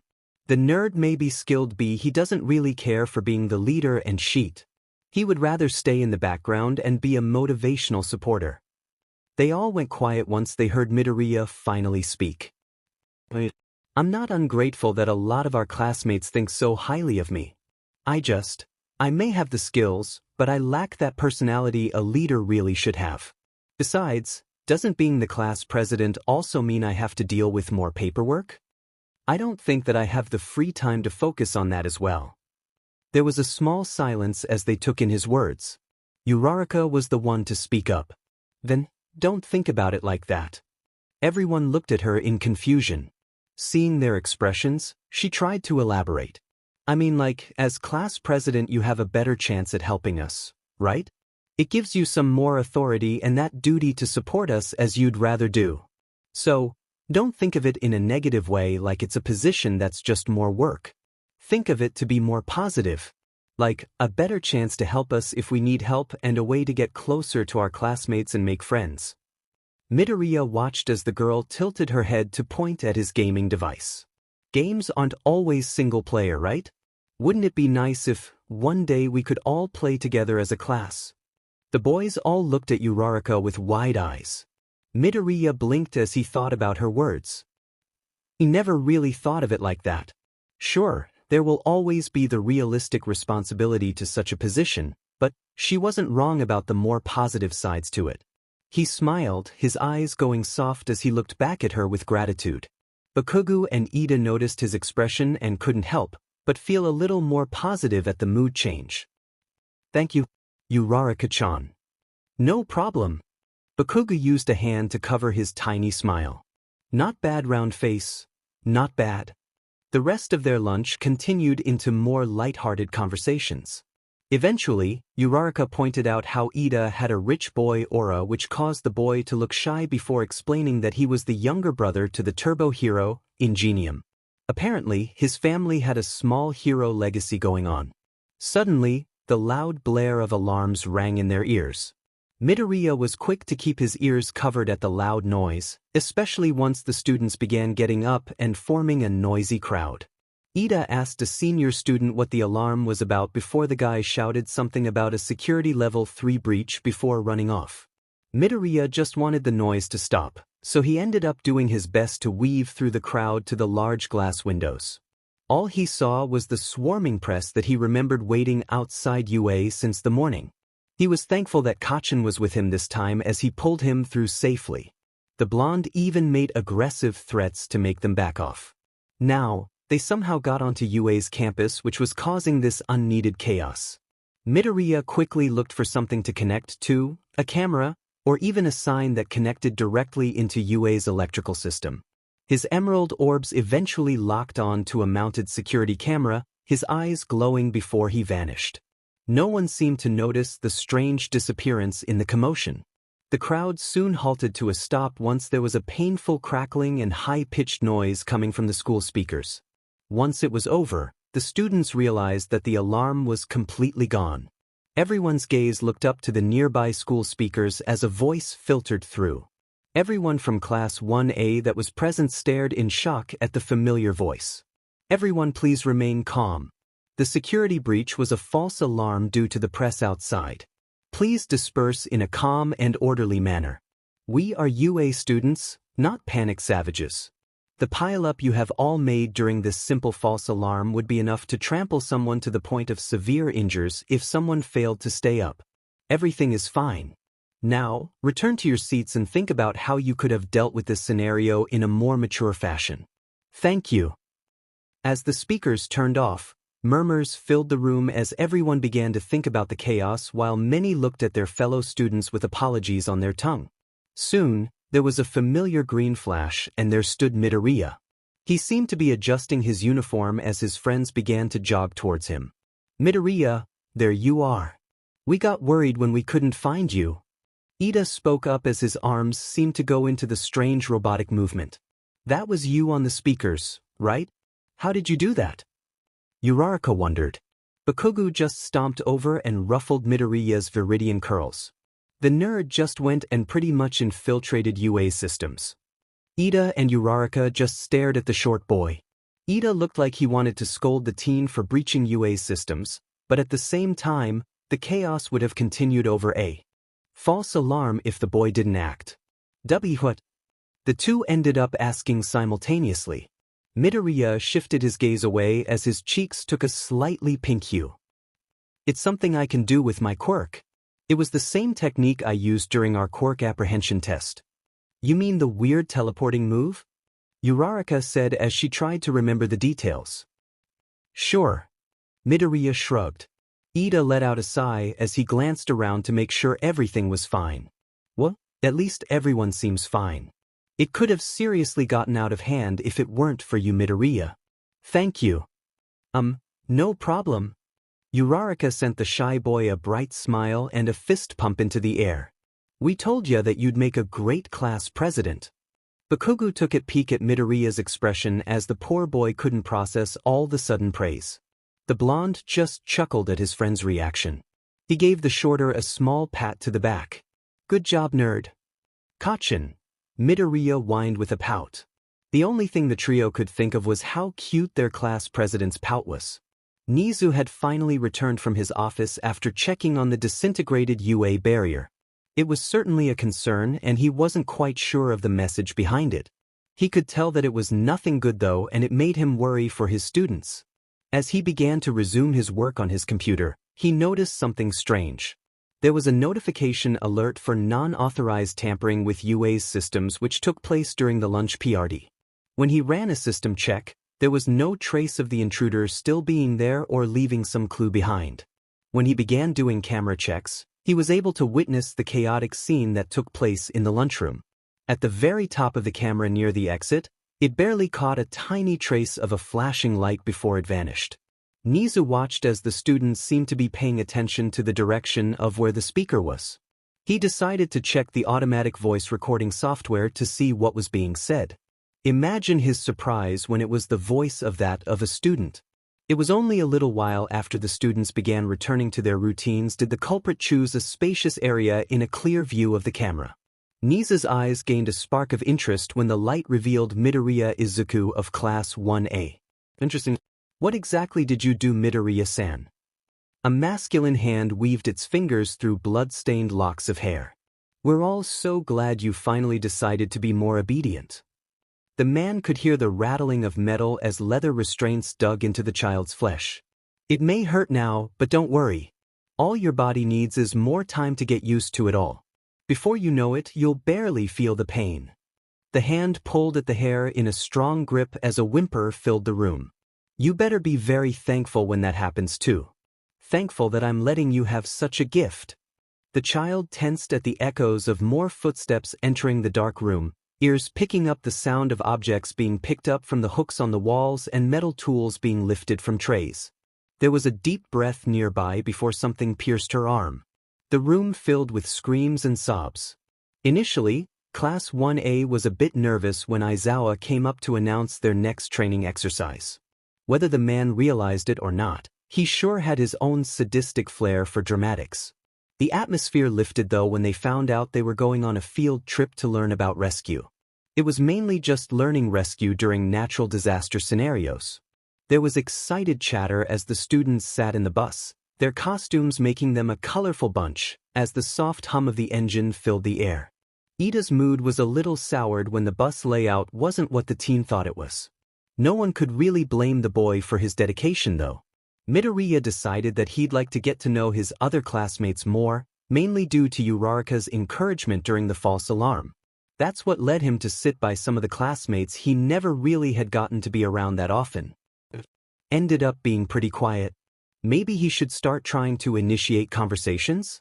Hey, Midoriya? He turned towards Azui. Yes, Azui? She shook her head as she responded with, just call me Tsu. Midoriya nodded. Tsu sounded cuter anyways. The teen noticed how she had a finger to her chin and a thoughtful expression. I'm usually quite blunt when I speak and I tend to say whatever's on my mind, but I've been really curious about what your quirk is, Karo. The others nearby heard the frog-like girl's question as they began to tune in to the conversation. The pink girl, Mina, jumped in. Yeah, I could never tell what it is. I thought you had some sort of teleportation quirk. Jiro held her phone in one of her hands, a single ear jack plugged in while her free hand twirled the other ear jack. It seems like that, but then I thought it was some sort of electric quirk like Kaminari. There was also the fact that Kaminari gave you a good shock and you didn't even seem affected during the battle trial. Whatever it is, Kirishima began, it is totally awesome. Midoriya's cheeks gained a tinge of pink as he struggled to find the right words. My quirk? Well, I call it VR. VR? Like, as in virtual reality? Uraraka questioned from her seat. The teen nodded. Yeah. Midoriya glanced at the ceiling. Not exactly sure what to really call it, but it does involve electricity and technology overall. I didn't get that hurt from Kaminari's electric shock because I was able to absorb most of it to give me more energy. The teleporting thing. I guess it is technically teleporting. Azui tilted her head. Technically? I can't bring my body wherever I want. There has to be some sort of electronic device in range. From there, I can transport my being inside the machine and then, well, pop back out. That's how I ended up near the finish line of the 50-meter dash. It's because I just used that scoring bot to bring me closer. Kaminari seemed to lean over to the point of falling as he tried to get closer to the conversation. Well, that is, like, even more epic than my quirk. I can't do cool stuff like that. Sato seemed to be in thought. Wait, so you can just go inside machines and electrical systems? Midoriya nodded, only to slightly startle at Kirishima's exclamation as the redhead thought back to the security breach. That's what you did back in the lunchroom, right? You just found some sort of access point and managed to infiltrate UA's systems. Dude, I think that's illegal or something, but that ended up being so manly. Viridian eyes widened slightly. Do you think I'm in trouble for that? He noticed Azui shake her head. I don't think so. That is a pretty major deal and I feel like they would have called for you if you were going to be punished. Besides, they probably saw why you did it and decided to excuse you. Midoriya relaxed a bit at that fact. Either way, you're like, computer program or something. Kaminari shouted. You can go inside electronics and mess around with them and you can get an electric boost. That's sweet. You could literally become one of those AI overlords from those sci-fi movies. Thank you? Green eyes blinked slowly. That's certainly a way to compliment someone. Kirishima gazed at his own arm as his quirk activated. You have such a manly quirk, Midoriya. That's gonna be so useful in hero work. My quirk isn't very flashy and I can't really see it carrying me that far compared to the quirks of some of our other classmates. Emerald Eyes observed Kirishima's quirk in action. I think it's perfectly fine. That I honestly don't think flashiness is that important. It's the usefulness and versatility that matters. What usually makes a quirk flashy is no different than some special effects. Sure, it may not naturally catch everyone's eyes that much, but you are a unit that plays defender and melee. You have the ability to protect others with your own willpower and the ability to use that drive to fight back. By graduation, I'm sure you'll be a wonderful hero. When Midoriya looked back up to face the redhead, he became slightly alarmed at the pinprick of tears beginning to form in Kirishima's eyes. Are you okay? That speech was so manly. Others around the teen's sweat dropped. The rest of the bus ride ran pretty smoothly other than the small bit of teasing that was sent Bakugo's way. Midoriya just returned to playing with his mini pinball keychain in silence. He felt a little nervous to speak after that wave of praise and the praise for his pep talk. Were his quirk and explanation that big of a deal? Welcome everyone to the unforeseen simulation joint. I like to call it the USA. Midoriya was sure he wasn't the only one who found the acronym familiar. His head tilted in thought. Universal Studios Japan? He couldn't tell if the space hero in front of them did that on purpose. When they had arrived at the large building, it was absolutely massive. In all honesty, it seemed to be even larger when they walked indoors. The ceiling was a dome, a central plaza located in the center of it all. Circling the perimeter of the building's interior were various natural disaster zones. For learning rescue in dangerous natural conditions, this was really impressive. Midoriya frowned though at the sight of the conflagration and downpour zone. Thank goodness he decided to not bring any of his video games with him. His emerald orbs still lingered a little longer at the sight of the conflagration zone. He wasn't exactly excited to be launching out of the frying pan and into the literal fire. There was a small squeeze on his shoulder, the short teen turning his head to see Bakugo giving him a look of understanding. Midoriya silently appreciated that. However, Midoriya became a little curious when he had caught sight of Aizawa and 13 having a quiet conversation. There was something having to do with 3 before the two teachers turned to face the class. Everyone was listening intently at 13's speech of the dangers their quirks could cause, even unintentionally. Many took it to heart, especially those with quirks that were more destructive and harmful in nature than most of their peers. Midoriya ignored the small wince Mina had as the girl briefly reminded herself of when she almost hit Aoyama with her acid. As the class gave 13 an applause, Midoriya felt himself freeze. No one else could notice it except him. His quirk seemed to act up like it was making him sense some invisible tether between him and the USJ systems. There was an interference and it just seemed to tug at Midoriya's chest with unease. It was too sudden, it wasn't right. A power failure? It was more invasive than that. When Midoriya blinked out of his trance, he finally recognized the sensation of Bakugo shaking him by the shoulders. The rest of Class 1A and the teachers stared at him with worry, Aizawa making his way closer. I think there's someone dash. Before Midoriya could finish, everyone glanced up as the ceiling lights flickered and shut off. The plaza fountain struggled to run before it eventually turned off. Aizawa ran back towards the stairs, the man's instincts kicking in to warn of approaching danger. Everyone watched with held breaths as a purple vortex seemed to appear out of thin air, expanding until it became a massive wall. Midoriya felt Bakugo tense beside him as villains poured out from the vortex. A part of Midoriya felt reminded of the hordes of enemies that would appear in those hack-and-slash games. Are those fake villains for the lesson? Kirishima's voice questioned. The class slightly flinched as Aizawa suddenly held an arm out to signal them to stay back. Those aren't fakes. These are real villains. Kaminari, try and contact the school. Kaminari was fiddling with a device he wore on the side of his head, his expression becoming fearful and frustrated. Guys, I can't call for help. I think something is jamming the signal. Midoriya's eyes widened as his mind began to plan. 13. Protect the students. Aizawa shouted before jumping into the fray, his capture scarf billowing around him as he began to use his quirk. The green-haired teen couldn't help but stare at Aizawa's form with concern. The pro was a stealth type who relied on surprising the enemy and using his speed to make his attacks count since he lacked attack power. For the man to rush into an army of villains instantly put him at a disadvantage. There were unseen eyes of glowing red as the man fell closer to the villain horde. 13 began leading Class 1A to the doors, Midoriya being dragged along by Kacchan. He tried his best to look around and avoid falling as his blonde friend pulled him. The green-haired teen soon regained control of his own legs as he separated himself from Kacchan to reach 13. 13. Said Hiro glanced his way. Where is the nearest security camera in this building to us?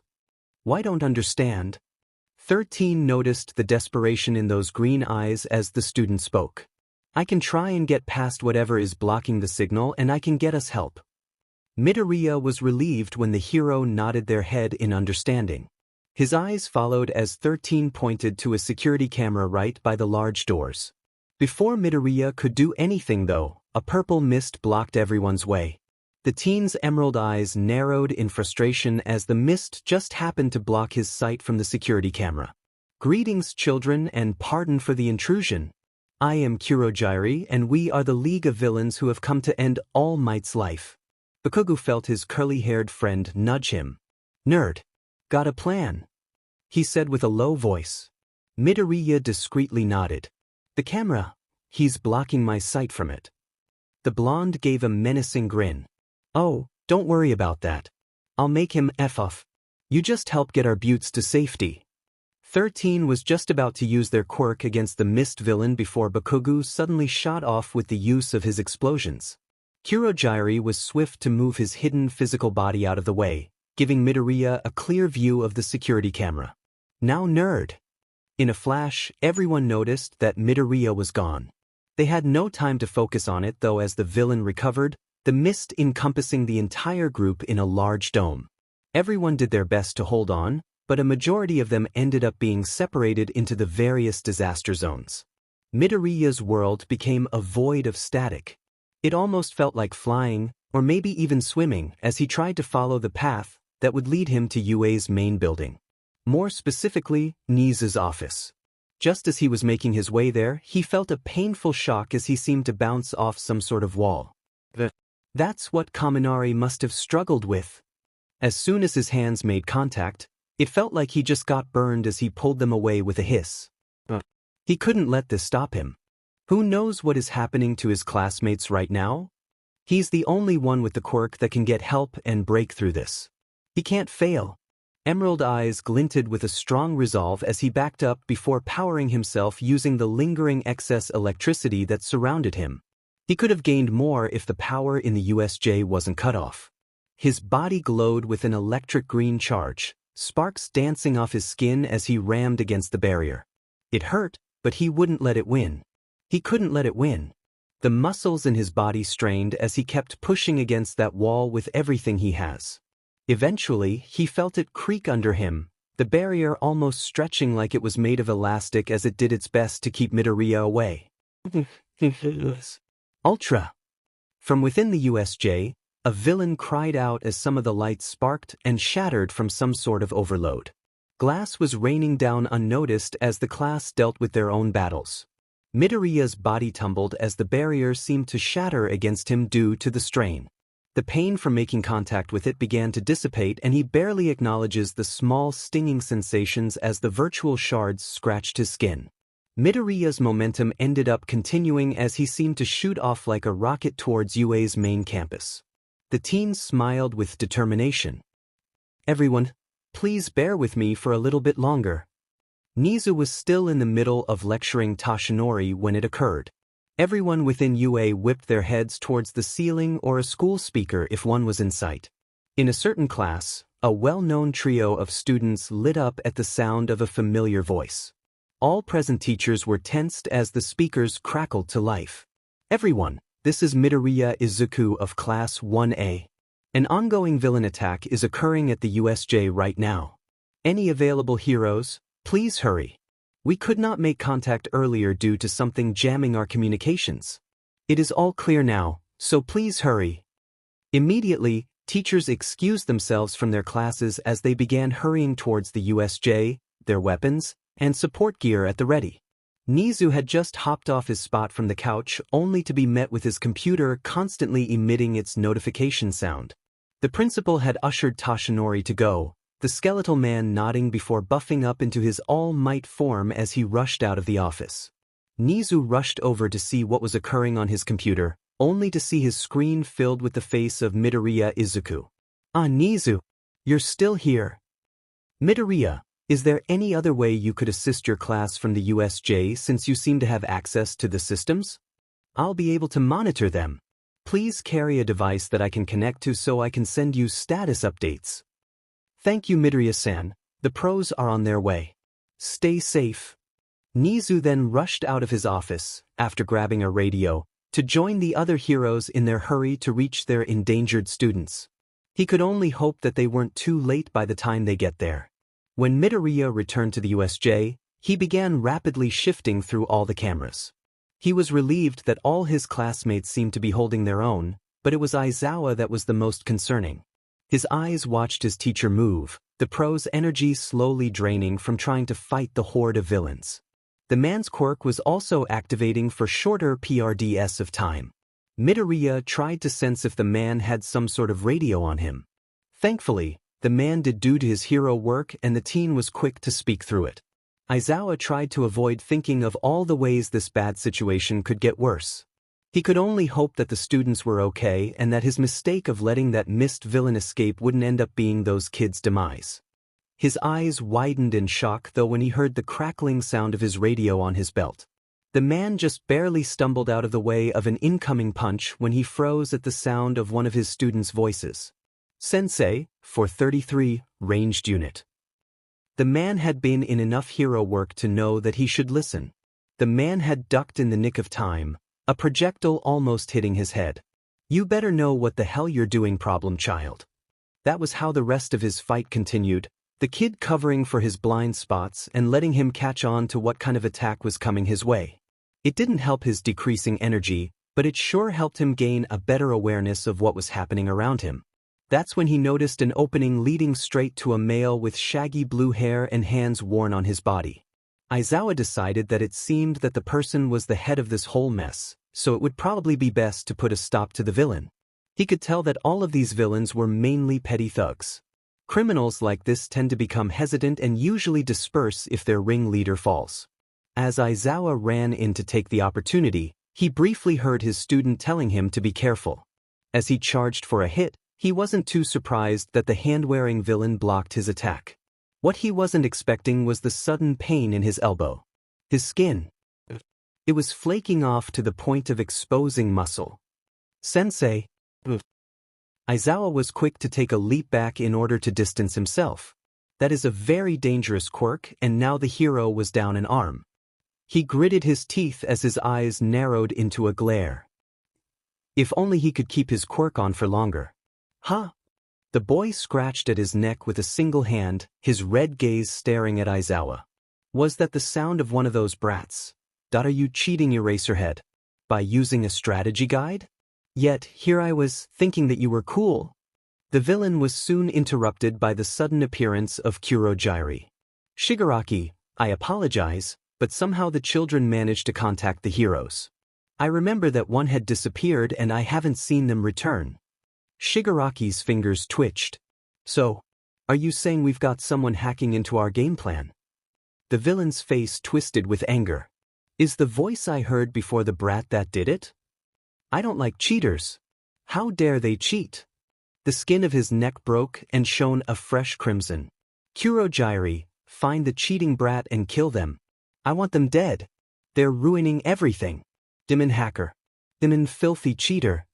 The hand villain seemed to decline into an eerie calmness. Nomu. Midoriya saw it coming, his pulse beginning to fill his ears. Sendash. Emerald eyes widened, the glassy surface reflecting the horrifying scene before him. Midoriya was still as he watched the camera perspective show Eraserhead get pinned to the ground by that monstrous creature. The man's quirk didn't even change a DMN thing. There was blood in the air and the man's signature goggles broke in half as they flew some distance away. The creature's muscular hand was holding the pro's head in a tight grip. The team noticed how the villain leader's shoulders shook as if he was laughing at Eraserhead's misfortune. The Nomu used its free hand to grab Aizawa's arm, which looked way too small and thin in that thing's grasp, as it snapped it like a twig. Midoriya had to squeeze his eyes shut for a moment at the sight. These cameras weren't picking up any audio, but his mind was making it up for him. The teen cringed as his brain unwillingly tried to mimic the sounds the boy would have heard if he could hear his teacher be beaten and broken. He didn't like the imagined sound of a snapping bone as his teacher's mouth let out a scream of agony. Midoriya feels like he was going to be sick. He then realized that he couldn't let this continue. He was ultimately useless now if he continued to seek safety in the USJ system. Aizawa could die right now in an instant. That thing has the strength to do it, and his teacher was lying there and was so vulnerable. He shivered as he saw the blood that pooled across the ground. Yet it just solidified his resolve. Midoriya left Nizu a quick update about the Nomu creature before reappearing at a camera nearby the plaza. When Nizu and the pros were about a little over halfway towards the UV, his eyes widened slightly at the sight of a skeletal Tashinori who was crouched on the path and coughing up blood. The others noticed the man, knowing his identity, and rushed over to see if he was all right. Nizu climbed off Snipe's shoulder. "Tashinori-san, are you all right?" The man coughed a few times before shaking his head with despair. "My time limit, Timenet. If only I had a little bit longer to rest, I could have dash." Nizu raised a paw to quiet Tashinori as he turned to the other pros. "Please, continue to aid the students. I will stay by All Might's side until he is able to join you. There is no time to waste." The group of pro heroes nodded before rushing off. Nizu saw how the older man's sunken eyes were full of despair, guilt, and frustration. The principal sighed. "Tashinori-san, while you should have been more responsible about your limits, you can't keep blaming yourself.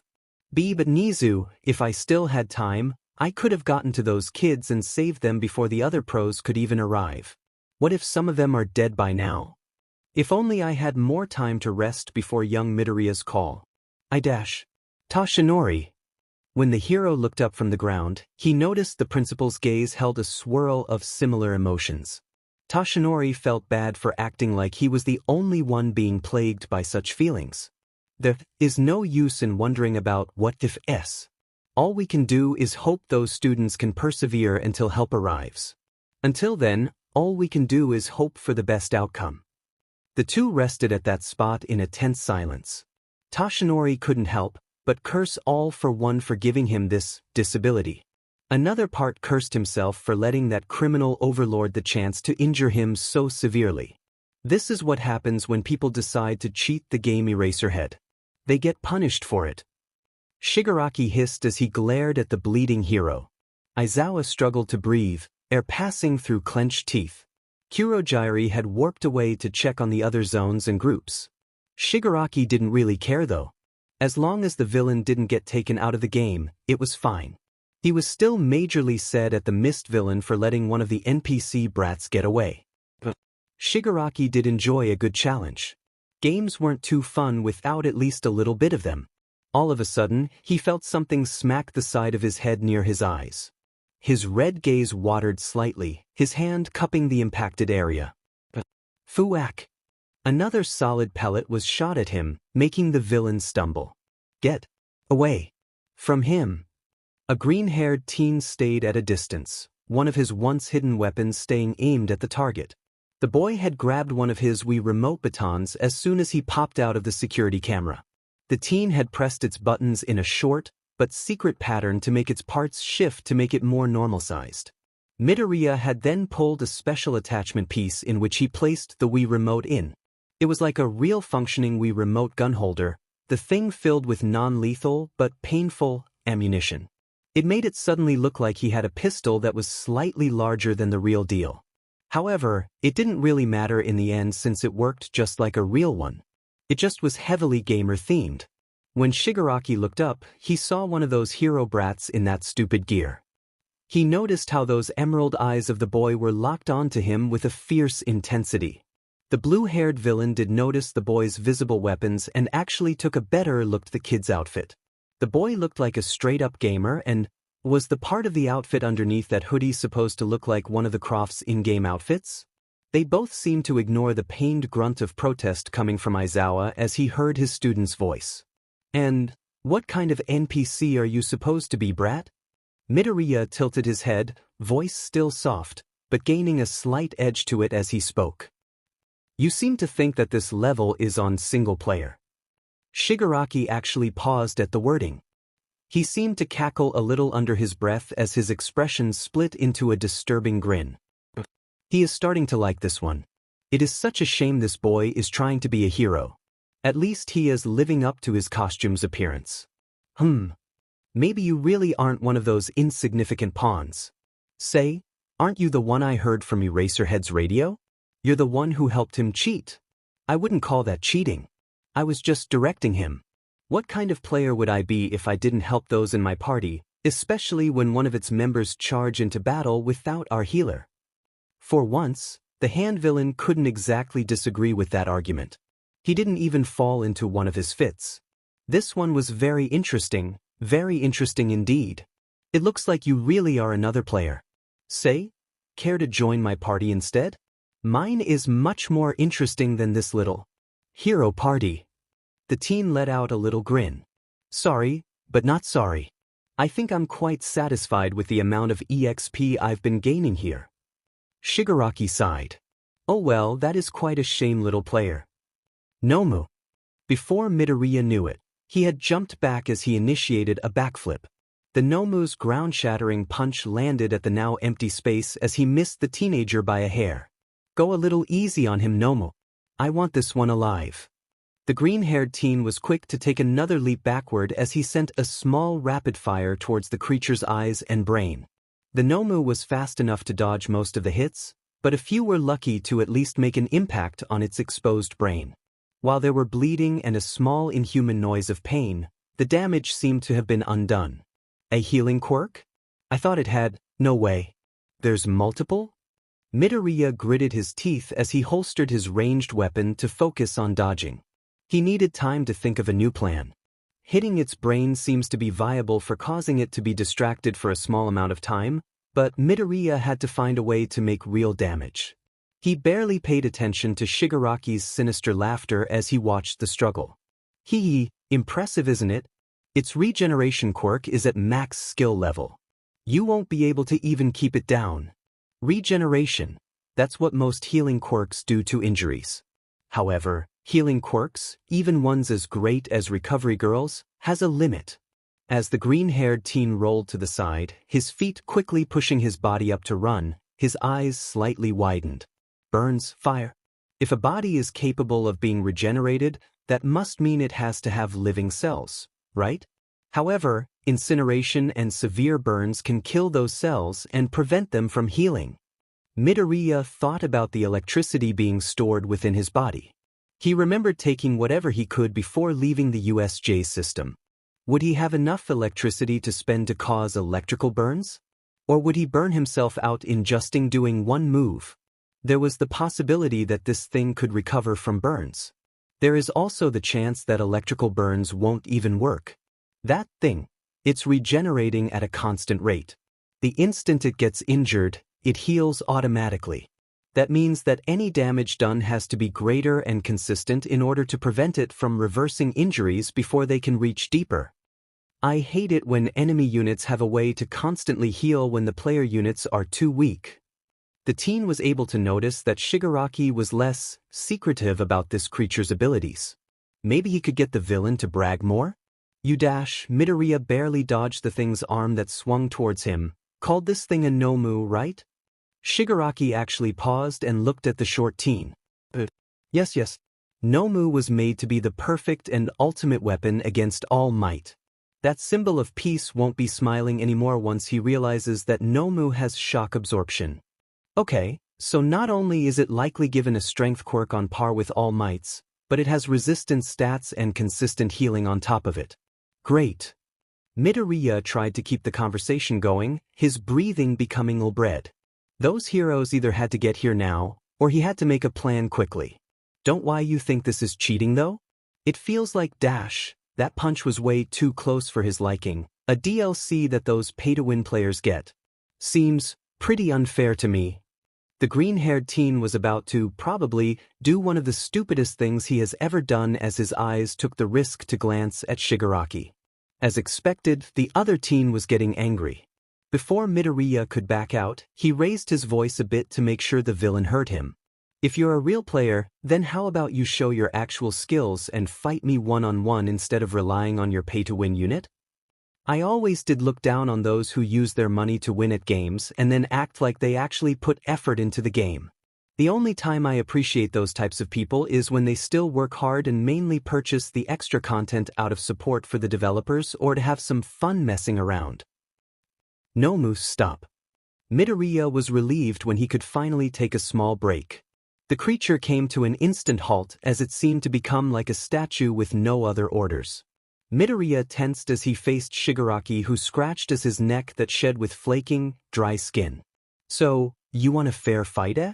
I can respect that from a fellow player. The villain leader was swift despite his appearance as he charged at the breathing Midoriya, his hands outstretched for his quirk.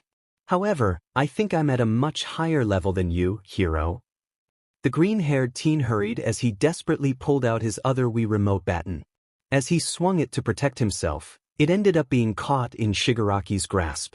Midoriya was quick to let go and create some distance between them as his emerald orbs watched his weapon turn to dust. Better it than me. Midoriya's gaze narrowed as he pulled his Wii gun out. It doesn't disintegrate the mass entirely in one instant, it actually takes some time. Yet, it still disintegrates way too quickly to be good on the human body. At least I shouldn't have to worry about having entire bits of my body gone as long as I don't let him make contact for too long. Neither had been paying attention to how much time has passed as the pair continued their dance. The villain would curse and become agitated every time Midoriya was able to hit him with his Wii gun or sneak in close for a lucky hit with his nunchucks, the blades giving the villain non-fatal cuts. Shigaraki even found himself coughing and hacking when the kid Ifenyu whacked his throat with a Bruce Evangeli jump kick of all things. Midoriya did have some close calls though, as he lost half of his Wii nunchucks and some tears in his outfit from the disintegration. Some of the quirk's effects did reach his skin, but nothing too deep. They were just small, stinging patches of exposed flesh. Suddenly, both of them heard the USJ's large doors burst open. The yellow metal doors broke apart and folded up at the sheer force.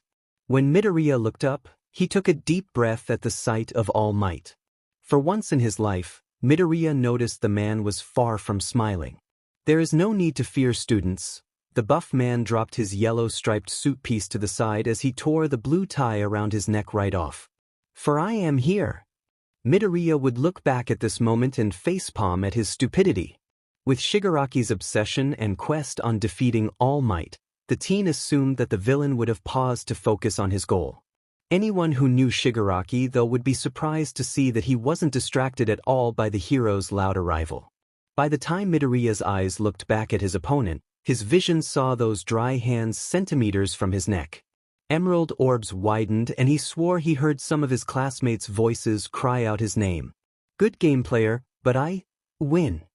The USJ filled with Midoriya's agonized screeches. The second Bakugo heard Midoriya's scream, his brain went into overdrive. The blonde was quick to propel himself forward with his explosions, glad that he was able to finish off those low-level thugs. Kirishima was barely able to keep up with his classmate as he did whatever he could to catch up. When they finally reached the plaza, they saw All Might battling against the Nomu creature. There was a hand-wearing villain who was observing the battle from a safe distance. As Bakugo's eyes swept over the battlefield, he saw two different puddles of crimson. There was a small relief when he noticed two forms slumped against the ground and out of the way of the fighting. The second he saw Viridian curls stained with red, he ran over. Aizu-chan. The blonde grimaced at the state of his friend once he got close enough. Midoriya was, thankfully, breathing even though it was lightly. There was exposed muscle from decay to the right side of the base of his neck at around the same height as the boy's trachea. The majority of the injury was mostly moving to the boy's shoulder area and only crept a little up the actual throat. However, Bakugo noticed how there seemed to be a line that appeared thumb-like that stretched towards where the teen's trachea was actually located. None of the injuries seemed to be too deep, and Bakugo feared what would have happened if the damage actually created a gaping hole in his friend's throat. He shivered at the grotesque imagery. Then, there was a second area a little under Midoriya's collarbone that was the size of a palm. The blonde took a quick glance at the blue-haired villain who kept watching All Might's fight with disturbing glee. He had a gut feeling that the hand villain was the one with such a dangerous quirk. Bakugo could tell these would scar even if they were mostly covered up by the blood, but he found a small bit of gladness that they wouldn't look too much like handprints if his friend recovered from this. Not if he recovers. It is when he recovers. Kirishima noticed how Bakugo had Midoriya covered, so he was quick to check on Aizawa. He winced at the injuries the man had, especially on his elbow. He couldn't think of what else he could do except carrying their teacher to someone who has better medical knowledge like the paramedics. At the moment, they couldn't do much. The redhead quickly went over to Bakugo to see how Midoriya was. Midoriya looked horrible. Kirishima had to avert his eyes as he took a few deep breaths. That was even worse than their teacher's injuries. However, he couldn't let this keep him from helping his friends, whether they thought of him as a friend or not. Bakugo, is there any way I can dash? That's when Kirishima noticed something strange. Due to the injury on Midoriya's collarbone area, the disintegration had worn away part of the short teen's clothes, revealing the slight hint of cleavage and what looked like a sports bra, or some sort of CRP top. The redhead looked between Midoriya's unconscious form and Bakugo a few times with visible confusion. Kirishima will admit he isn't one of the brightest, but he wasn't stupid enough to not tell what a girl looks like. When he thought about it though, Midoriya's voice did have a high and slightly feminine tone. The green-haired teen spoke so quietly and softly though, that it could definitely be an easy mistake, especially when he was a young freshman male. The teen's sides also did look a bit curvy when his uniform stretched in certain ways. When Kirishima really started thinking, there were quite a number of signs he never put any thought into. Bakugo glanced at the redhead at the sudden silence. Kirishima looked at the blonde nervously as he spoke. I thought, his Midoriya dash. Not. So, how about you help me save these morons' lives and shut the F up until I can explain later? It wasn't a suggestion. It was a command. Kirishima nodded in agreement. Bakugo's gaze still held that burning inferno that Kirishima remembered seeing when they fought those villains together, but this felt more controlled. It was controlled to the point of being calm despite it still feeling like a volcano was ready to erupt. It was certainly a strange and contradicting mix of emotions. The redhead wasn't quite sure if he could even describe it right. The ability to see the blonde wielding that animalistic anger, but stay there with an eerie calmness, was something Kirishima never thought he'd see from his classmate. Oi, shitty hair, use that stupid but cape skirt sheet or whatever you call it. Kirishima looked down at his costume. He seized the large red fabric that was meant to help pay homage to Crimson Riot. At the same time, it was actually perfect for creating some form of makeshift wrapping for wounds. He never actually thought about that. Ah, I see what you mean. Got it. Who knew that the blonde could be so resourceful? The teen was quick to remove it from his waistline, using his quirk to help cut the fabric into certain pieces and sizes as Bakugo focused on instructing him and wrapping the injured. A part of Kirishima wondered how the blonde learned how to do this. By the time they finished, Midoriya and Aizawa's major injuries were securely wrapped in red. The pair felt slightly uncomfortable as the fabric began to soak with blood. Will they be all right? The two swiftly turned with their quirks at the ready, only to see Todoroki standing there. The two-toned teen had narrowed eyes as he seemed to assess the injuries from where he stood.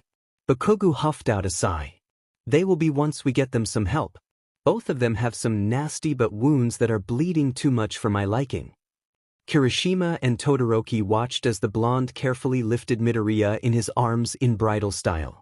The small trio then heard a couple of pairs of approaching footsteps, followed by gasps. Bakugo had his back turned to them and his body was reacting before Todoroki or Kirishima could stop him. Oof! Bakugo realized that he had just gave a kick to Shinsu's stomach. The blonde growled in annoyance. For FS sake, are all of you idiots trying to get your butt kicked? Warn us, why don't you? First, it was half and half and now it's you sneaky fucktards. Shinso and Azui glanced at each other. Yeah, that probably would have been a smarter idea when they're trapped in a villain attack. Sorry, Karo. That's when they began to pick up the relived cheers of their classmates who were at the USJ's entrance. When the group looked up, they saw the many forms of multiple heroes. Nizu raised a paw with a smile. There is no need to fear, students. Backup has arrived. The explosive blonde took the chance to get the group moving as he faced his classmates with a serious expression. Alright, I got Aizu. You, Insomniac and Frog Face, go help lift Aizawa-sensei. The pair, still drying from being in the flood zone, did their best to ignore the names as they began to carefully pick up their teacher. Todoroki and Kirishima looked at Bakugo expectantly. Before the blonde could get a word in, they all heard All Might grunt from pain. They turned their heads back to the battle only to see All Might bent backward as he tried to take down the Nomu, only to be stuck because of Kurogiri's portal quirk. The hand villain seemed to cackle with glee at the sight. The group was only able to slightly see that bleeding crimson staining All Might's shirt from their angle. You too, shitty hair and half, be useful and help out All Might from getting himself killed. They didn't need to be told as the pair hurried, Todoroki swiftly sending a wave of ice. Bakugo focused on getting Midoriya to safety, taking a glance at Shinso and Azui before heading up the stairs that were cleared of villains thanks to Present Mike. As he was running up the stairs, he finally saw a group of his classmates, some who were by 13th's side. Their relief at his safety was quick to vanish though once they saw all the blood and an injured Midoriya followed by an injured Aizawa. Bakugo carefully placed his friend on the ground and out of the way. Uraraka gulped as she bravely walked closer. Will he be okay? The blonde just sighed, his red gaze lingering at the crimson staining his friend's body and his own. I don't know. The brunette's eyes widened and before Bakugo could ask why he felt a weak hand poke at his ankles. He was quick to sit up on his knees as he carefully holds Midoriya's hand. Aizu, you there? Neither of the pair liked how Midoriya's eyes seemed to be dull and unfocused. It was different from how the teen usually was. For Bakugo, it was more startling than it would be for most people because he knew Izuku. He knew that Izuku couldn't afford to let himself become so unfocused and unaware. The green teen couldn't afford to. Midoriya seemed to try and lift his free arm, his hand trying to reach the decayed spots. Bakugo was swift to snatch the teen's wrist all while being careful. Oi, Aizu, don't go touching it, alright? You don't know if it itches and I don't know how much it hurts, but you can't go rubbing at it. Everyone who was close enough froze at Midoriya's attempt to speak. Bakugo and Uraraka cringed when the short teen's mouth opened, his tongue trying to form letters and words that he couldn't. It all just created a wheezing and wet gurgling sound, as if he was trying to speak while gargling water in his throat. Midoriya seemed to become frustrated, causing him to try again and again. The crackling, squealing, and other inhumane sounds just shook them to their core. Bakugo used a hand to gently shut his friend's mouth as he sent a stern glare. Thingy moron, stop doing that. Your whole neck area is screwed up and I don't know how bad. Just try and calm down, okay? Bakugo watched as those dull orbs stared at him before beginning to close. The blonde panicked at the sight. Isn't he supposed to keep his friend awake? Or was that only for those with concussions and head wounds? Either way, he found himself lightly tapping his friend's freckled cheek. Nerd. Aizu, you better be planning to take a nap like some lazy but cat and not go dying on me. If you die, you know I'll find a way to bring you back just so I kick your butt. It seemed to work for a little bit, but Midoriya soon found himself falling back into a dark world. Bakugo loyally stayed by his friend's side, not knowing just how much time has passed. He barely even acknowledged the sound of All Might launching the Nomu creature out of the USJ's ceiling. He only snapped out of his protective daze once the paramedics began to enter the building. Bakugo startled as a gloved hand on his shoulder as others loaded Midoriya onto a stretcher. You going to be alright, kid? Bakugu just gave a numb nod. Ju just save Izu. All the blonde remembered were the sounds of people speaking to him as he was led outside the USJ to the bright blue skies of the outside world. It felt like it was mocking them all for what they suffered through. It had been hours now since the USJ incident. All of the students were sent home and given a few days of leave until UA could make some improvements in their security. Nizu and the rest of the UA faculty had to push away their own feelings as they filled in paperwork, picked up calls, and answered questions. The desk phone on Nizu's desk rang and a white paw was quick to answer. Hello, this is Principal Nizu speaking. I assume this is about the USJ incident. Yes. Greetings, Nizu. I am Midoriya Hisashi. Midoriya is Zuku's father. The principal nodded with a hum of acknowledgement. I see. It is unfortunate that this is our first real conversation. Do you know how my son is doing? I have yet to get to the hospital and was stuck at work when I heard the news announce the incident. Yes, I have recently gained a report from the hospital he was sent to, as well as the other injured. Nizu shuffled through some emails before finding what he was searching for. Your son only had 2 major injuries that had to be dealt with. The rest were minor and may scar, but those scars are very likely to fade over time. However, the 2 injuries of concern were caused by a disintegration quirk. It had managed to reach quite deep around Midoriya-san's neck as well as the muscles connecting to his shoulder. There was also damage done to the area a tad below his collarbone. Both are about the size of a hand and he was lucky that no more was done. The fact that Midoriya would have likely died in the worst-case scenario did not need to be told. I see. Midoriya Izuku will be monitored carefully until they deem him well enough to be discharged and sent home. He is to not strain himself and stay bedridden. They do plan to send him home with medication and prescription creams for later on to help with pain, stiffness, and scarring. Thankfully, he had enough energy later today to have Recovery Girl heal the worst of it all. That should help with speeding up his initial recovery time. Rest assured, he appears to be out of the danger zone, though he is expected to have trouble speaking. It is unknown if any permanent damage was done that will affect breathing or speaking in the long run. Once he gains more energy, Recovery Girl does plan to try and speed the healing process more. Thank you for your time, Nizu. Farewell, Midoriya-san. We wish the best for your son's well-being. The call ended. As soon as Nizu placed the phone back, his expression became a slight frown. He turned to his computer to do some research. He needed to double-check something. A tragic incident occurred today at around 12:17 in the afternoon where a local Mizutofu pharmacy suddenly went ablaze. Fortunately, there were many staff who had exited the building for lunch, but those who remained inside were unable to be rescued.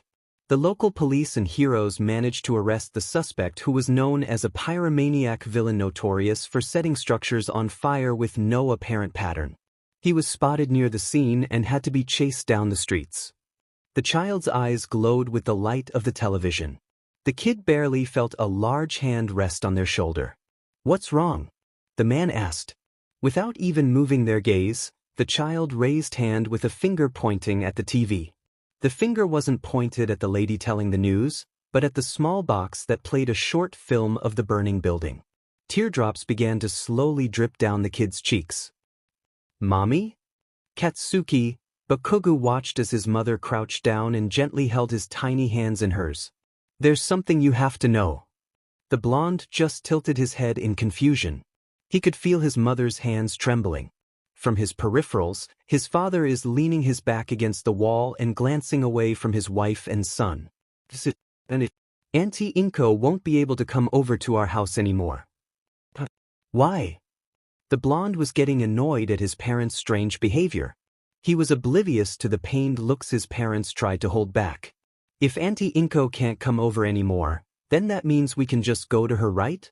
What's the problem? The dam broke, his mother pulling away as the kitchen filled with sobs. The blonde watched his father embrace his mother in an attempt to comfort the woman. The blonde child noticed how his father was giving him the silent message to leave the pair be for a bit. Bakugu left the kitchen in stunned silence. He didn't understand. Kirishima walked up the steps leading to the Bakugu's front door. He glanced back as he reread the text the explosive blonde had sent him. He double-checked to make sure he got the right address. When he rang the bell, he waited with slight anxiety. The redhead's attention was caught when the door opened and introduced him to a woman who looked extremely similar to Bakugo. It was almost a little scary. HM? Oh, hello. Who are you? I'm Kirishima Ijiro of Class 1A at UA. It's nice to meet you, Bakugo-san. The blonde woman smiled. So you're my son's new friend. Kirishima swore he heard the explosive teen shout something in the background. Please, just call me Mitsuki. It will help it be less confusing too. Sure. The redhead startled when the smiling woman turned back to the inside of her house with an angry shout. Oi brat. Your friend is here. Don't keep him waiting. There were some thumps from the second floor followed by, I get it. I'll be right there, you old hag. Mitsuki then turned back to Kirishima like nothing happened, her body moving out of the way of the entrance to the home. Sorry about that. Please make yourself comfortable. As Kirishima walked in, removing his shoes in the process, he could only sweat drop at the shouty interaction. He definitely knows now where Bakugo got his fiery side. It was when he had taken a few sips of tea and shared some small talk with Mitsuki did Bakugo finally make his way down. The blonde teen just waved a hand as a gesture to follow. There you are, shitty hair. Come, let's go. Kirishima excused himself as he followed the blonde upstairs to the teen's room. He tried to ignore Mitsuki's shout about how Bakugo addressed the redhead. Of course, the blonde shouted back with his own disagreements. When they finally got to his room, Kirishima was a little surprised at the fact that the blonde seemed to have some gaming-related stuff. I guess it wasn't too surprising since the teen seemed to be close to Midoriya. Bakugo just plopped down to sit at the edge of his bed, his arms crossed as he stared at Kirishima. Alright, I invited you here cause there's some shit that needs to be said. First of all, whatever I tell you here stays a secret or I'll murder you.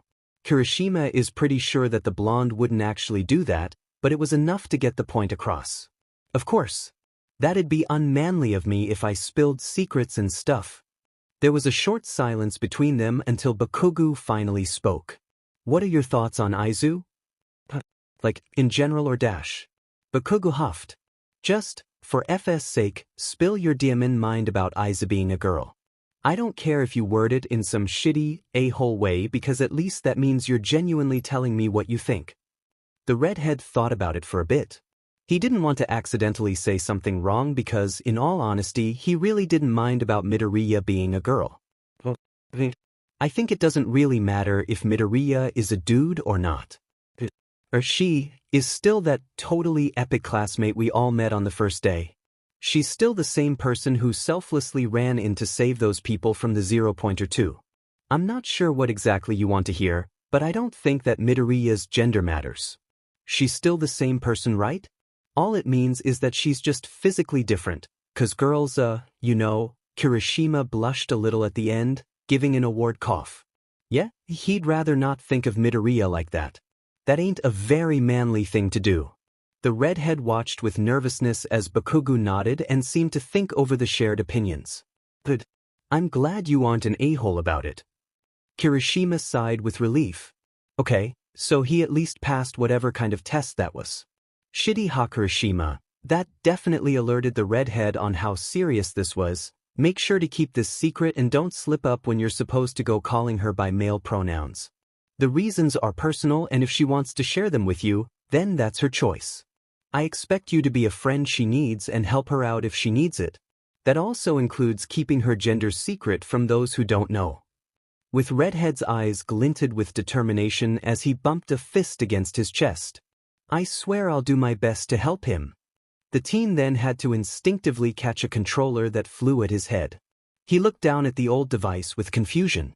It was different from the usual round buttons that were placed in a diamond formation with the A, B, X, and Y controls. There was cube-like print at the top with faded words spelling GameCube. When he looked back at Bakugo, the blonde had his own controller and was starting up the purple box console installed in his room's TV. The blonde's red gaze shifted to him. Ever played a friendship-ruining racing game? Wait, what? Welcome to a game with racing carts and boxes that give you the ability to F over your pals with stupid but items. Mitsuki brought her child out to the mall that day. She was giving the blonde child the ability to choose a gift for Aiza's 6th birthday. The woman patiently watched her child in the hero merchandise store as he seemed to evaluate what item was worthy of being Aiza's gift. Bakugo was struggling with what kind of present would make Aiza super happy. Out of his peripherals, he noticed the video game store that was open across from the one his mom and he was in. As he stared at the game store from the hero store's window, he vaguely remembered a conversation he overheard. Now, the blonde usually wasn't one to pay attention to others he deemed unworthy of his time, but the group of boys during recess were being stupidly loud that day. They were talking about the latest hit video game or something stupid like that. Bakugo didn't really care at the time. However, Aizu hasn't smiled in a very long time. At this point, the blonde was desperate to get something to light up his friend's life. Yet, maybe something brought up by those annoying extras would actually do the trick. Bakugo and Mitsuki left the mall with a cheap handheld device. Bakugo kind of wished they had more funds and a couple of games. When Bakugo gifted it to his friend, Aizu was certainly confused at the strange device. They worked together to figure out how it worked, and soon the blonde found himself leaning over Aiza's shoulder as his friend played. Bakugo's gaze shifted to view Aiza's expression. He was pleased by the tiny lift of the girl's lips. It wasn't much, but he considered it a win. The door to the apartment slammed open as Hisashi shoved Midoriya in. He ignored the pained grunt from the teen as he shut the door. "I can't even believe this sheet." Midoriya was just about to lift his head when the man kicked the boy in the face. The teen tried to ignore the pain that came from his neck as it stretched from his head being forced to the side.